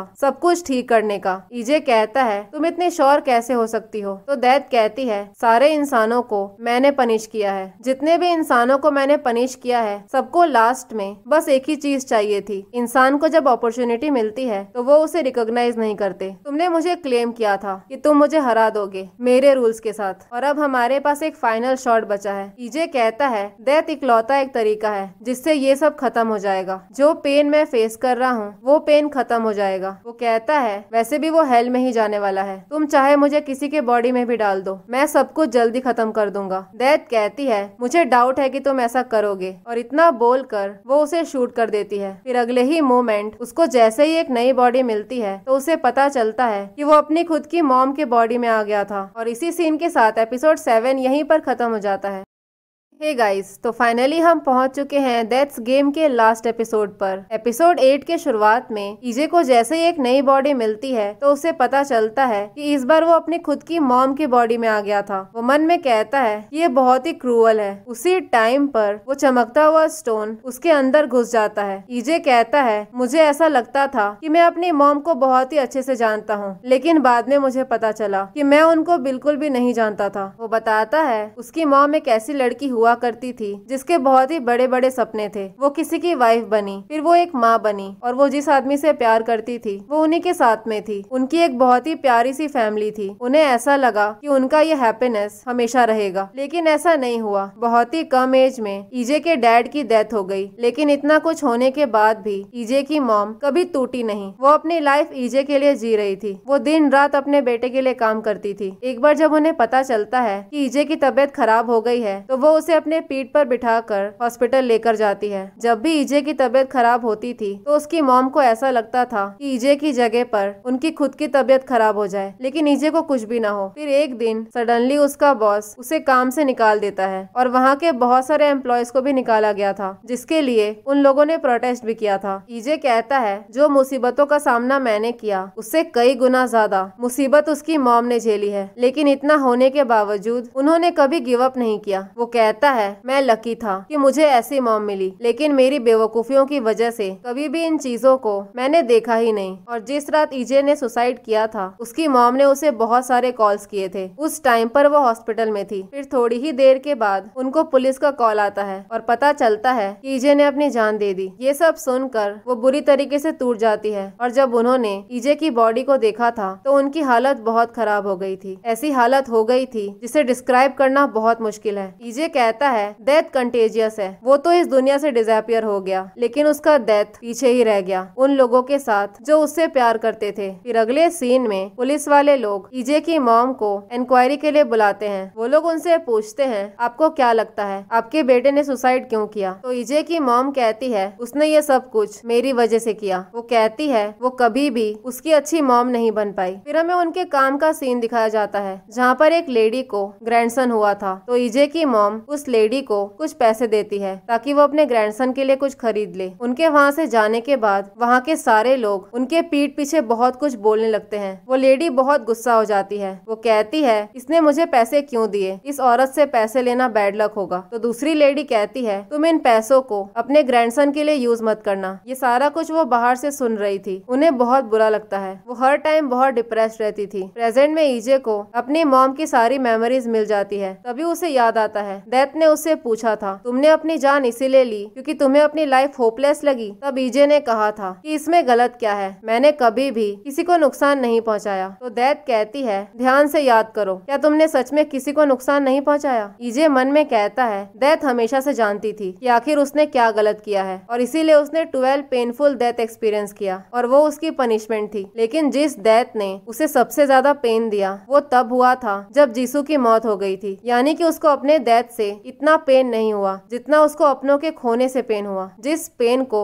ईजे की वजह से उसकी मॉम ने सहन किया है, वही सारा पेन उसके पास लौट कर आया है। अब ईजे ये डिसाइड करता है कि वो अपने आगे की लाइफ अपनी मॉम के बॉडी में रहकर जिएगा। वो सारा काम करता है जो भी उसकी मॉम पहले किया करती थी। बहुत बार ऐसा टाइम आता है कि वो चल भी नहीं पाती थी क्योंकि उनके घुटनों में बहुत दर्द रहता था, लेकिन वो पूरी कोशिश करता है कि वो अपनी मॉम का अच्छे से ध्यान रखे। एक बार घर का ड्रॉवर चेक करते वक्त उसे बहुत सारा पासबुक मिलता है। वो देखता है उसकी मॉम ने उसके लिए बहुत सारे पैसे जमा करके रखे थे ताकि उसके फ्यूचर के लिए काम आ सके, और वो ये सारा पैसा तब से जमा कर रही थी जब से वो छोटा था। एक दिन सबवे से उतरते वक्त वो उसी जगह पर पहुंच जाती है जहां पर ईजे का मेमोरियल था। पता चलता है कि ईजे की मॉम हर दिन काम खत्म करने के बाद यहाँ पर आती थी। वो बार बार एक ही बात बोलती थी कि मैं अपने आप को तुम्हारी मॉम कैसे बोलूं जबकि मैं तुम्हें बचा ही नहीं पाई। वो कहती है मैंने तुमसे कहा था कि अगले जन्म में भी तुम मेरे ही बेटे बन के जन्म लेना, लेकिन अब मैं ये वापस लेती हूँ। अब मैं ये विश करती हूँ कि तुम्हें एक बहुत अच्छे पेरेंट्स मिले जो तुम्हें बहुत अच्छी लाइफ दे। ये सारा कुछ ईजे देखकर बहुत रो रहा होता है। उसको रियलाइज हो गया था कि उसने कितनी बड़ी गलती कर दी। वो कहता है मैं अपनी मॉम से सॉरी बोलना चाहता था और अगले लाइफ में भी मुझे उन्हीं का बेटा बनना है, लेकिन मेरी बातें उन तक पहुंच ही नहीं पा रही थी और शायद इसी को डेथ कहते हैं। तभी ईजे को याद आता है उसने एक बार अपनी मॉम से पूछा था कि आप कहाँ जाना चाहते हो, तो उसकी मॉम ने किसी माउंट ओबोंग के बारे में बताया था। वो एक्चुअली में एक ट्रैकिंग प्लेस था। वो कहती है जब तुम छोटे थे तब तुम्हारे डैड के साथ मैं हमेशा वहाँ जाती थी। तो ईजे कहता है जैसे ही मेरी जॉब लग जाएगी तब मैं आपको वहीं पर लेकर जाऊंगा। तो उसकी मॉम कहती है मैं वहाँ पर कैसे जाऊँ, मेरे घुटनों में बहुत दर्द रहता है। तो ईजे कहता है आपको टेंशन लेने की जरूरत नहीं है, मैं आपको अपने पीठ पर बिठाकर ले जाऊंगा। फिर अगले सीन में वो उसी ट्रैकिंग प्लेस पर निकल जाती है जहाँ पर हमेशा से ईजे की मॉम जाना चाहती थी। काफी दूर चलने के बाद वो माउंटेन के पीक तक पहुँच जाती है। ईजे की बात उसकी मॉम तक नहीं पहुँच रही थी, लेकिन वो उनसे बार बार सॉरी बोल रहा था। वो कहता है मैं भूल गया और मैं अपनी प्रॉमिस नहीं रख पाया। फिर वहाँ से लौटते वक्त बहुत देरी हो गया था। तभी अचानक से उनका पैर स्लिप होता है और वो एकदम से नीचे गिर जाती है। उनके पैर से खून निकल रहा था। वो उठने की कोशिश कर रही थी लेकिन उठ नहीं पा रही थी। ईजे मन में कहता है उसकी मॉम ऐसे नहीं मर सकती है, उसे कैसे भी करके अपनी मॉम को बचाना होगा। काफी हिम्मत करने के बाद वो ऊपर तक पहुंच जाती है। फिर अगले सीन में जैसे ही उनको होश आता है तो पता चलता है वो हॉस्पिटल में थी। ईजे अपनी मॉम से थैंक यू बोलता है खुद की जान बचाने के लिए। तभी ईजे को अपनी मॉम के मेमोरीज के थ्रू याद आता है जब ईजे की मौत हो गई थी और उसके बॉडी को लाया गया था तब उसकी मॉम बहुत रो रही थी। वो बार बार एक ही बात बोल रही थी तुम मर नहीं सकते हो, तुम्हें मेरे साथ घर चलना है। और जब उस टाइम वो माउंटेन से नीचे गिर गई थी तब ईजे यही बोल रहा था कि मॉम आप मर नहीं सकते हो, आपको जिंदा रहना है। ईजे कहता है मैंने डेस्परेटली विश किया कि मेरी मॉम सरवाइव करे। अब उसे समझ में आया कि उस टाइम पर जब उसने सुसाइड किया था तब उसकी मॉम को कैसा फील हुआ होगा। अब उसे रियलाइज हो गया था कि उसने कोई गलती नहीं की है बल्कि बहुत बड़ा पाप कर दिया है। ईजे मन में कहता है उसकी मॉम चाहती थी कि वो एंड तक जिए, इसीलिए वो अपनी मॉम की बॉडी में जीता चला गया। ऐसे करते करते 32 साल गुजर जाते हैं और वो अपनी मॉम के बॉडी में जीता चला गया। अब उसकी मॉम बूढ़ी हो गई थी। ईजे ने अपनी मॉम के बॉडी में 32 साल जी लिया था और ये उस टाइम से भी ज्यादा था जितना साल ईजे ने अपने खुद के बॉडी में जिया था। वो कहता है अगर हम हर वक्त डर में जी रहे हैं इसका मतलब तो यही है कि एक्चुअली में हम जी ही नहीं रहे हैं। वो कहता है कि वो एक बुज़दिल इंसान था जिसने हमेशा ही डर में जिया, इस बात का डर कि दुनिया उसे रिकॉग्नाइज नहीं करेगी और वो सारे लोगों से लाइफ में पीछे रह जाएगा, और इसी डर की वजह से उसने अपनी जान दे दी। लाइफ बहुत अच्छी हो सकती थी लेकिन कभी भी उसने अच्छे एंगल से सोचा ही नहीं और उसे ये सब कुछ मरने के बाद रियलाइज हुआ। हम लाइफ में अपॉर्चुनिटी ढूंढते रहते हैं जबकि लाइफ खुद ही एक अपॉर्चुनिटी होती है, और जो पेन वो झेल रहा था वो उसकी लाइफ का बस एक छोटा सा पार्ट था। लाइफ में अच्छे और बुरे दिन दोनों आते हैं और अगर कोई इंसान फेल हो रहा है तो ये बहुत ही नॉर्मल है। बस हमें रुकना नहीं है, हमें आगे बढ़ते जाना है। अपनी मॉम के बॉडी में जाने के बाद उसे ये सारी बातें रियलाइज हुई। फिर अगले ही मोमेंट हम देखते हैं ईजे की मॉम की डेथ हो जाती है। अब फाइनली ईजे दोबारा से डेथ के पास पहुंच जाता है। वो कहता है मुझे लगा नहीं था कि मैं तुमसे ये बोलूंगा, लेकिन मैंने तुम्हें बहुत मिस किया। मुझे रियलाइज नहीं हुआ था कि तुमसे दोबारा मिलने के लिए मुझे इतना टाइम लग जाएगा। वो कहता है मैं ये पूरे टाइम सोच रहा था जब मैं तुमसे दोबारा मिलूंगा तब मुझे क्या करना चाहिए। फिर वो अपने घुटनों पर बैठकर डेथ से कहता है क्या तुम मुझे बस एक बार दोबारा से शूट कर सकती हो। डेथ कहती है तुम्हारे लिए जितने भी बुलेट्स एलोकेट किए गए थे वो सारे खत्म हो चुके हैं। ईजे रोते हुए बोलता है, मैं सब कुछ जानता हूँ, मैं बस ये चाहता हूँ कि तुम मुझे दोबारा से एक चांस दे दो। मैं अपनी लाइफ को बस एक बार और जीना चाहता हूँ, अपनी खुद की बॉडी में रहकर। मुझे अपनी ओरिजिनल लाइफ चाहिए। डेथ पूछती है, तुम ऐसा क्यों चाहते हो? तो ईजे को अपनी मॉम की याद आती है। वो कहता है वो अपनी मॉम को एक लास्ट टाइम गले लगाना चाहता है। डेथ कहती है, तुमने मुझसे कहा था कि तुम मेरे गेम में मुझे हराओगे, मेरे रूल्स के साथ। तुमने सही बोला था, तुम जीत गए हो। तुमने अपना लास्ट डेथ मैनेज करके अवॉइड कर लिया। मैंने तुम्हें जो भी पनिशमेंट देना था वो मैं दे चुकी हूँ, और अब सारा कुछ गॉड के जजमेंट पर डिपेंड करता है। फिर वो कहती है, इसके पहले कि वो होता है, मैं तुम्हें एक और बुलेट दे सकती हूँ। फिर वो उस बुलेट को उस गन में डाल देती है और कहती है, तुमने मुझसे एक चांस मांगा है, इसीलिए तुम्हें चांस दिया जाएगा। अगर इस गन से गोली चल गई, इसका मतलब तुम्हें तुम्हारा चांस मिल जाएगा। ईजे कहता है, अगर गन ने फायर नहीं किया तो? डेथ कहती है, फिर सारा कुछ गॉड पर डिपेंड करता है। ईजे जैसे ही उस गन को चलाता है तो गन फायर हो जाता है और वो एग्जैक्टली वहीं पर पहुंच जाता है जहां से उसने शुरुआत किया था, यानी कि वही जगह जहां से उसने सुसाइड किया था। और वहीं पर उसका फोन और सुसाइड नोट रखा हुआ था। तभी उसके फोन में उसकी मॉम का कॉल आता है, जैसा कि पहले भी हुआ था, लेकिन फर्क बस इतना था कि इस बार वो अपनी मॉम का फोन उठा लेता है और तभी वो सुसाइड नोट हवा में उड़ने लग जाता है, यानी कि डेथ ने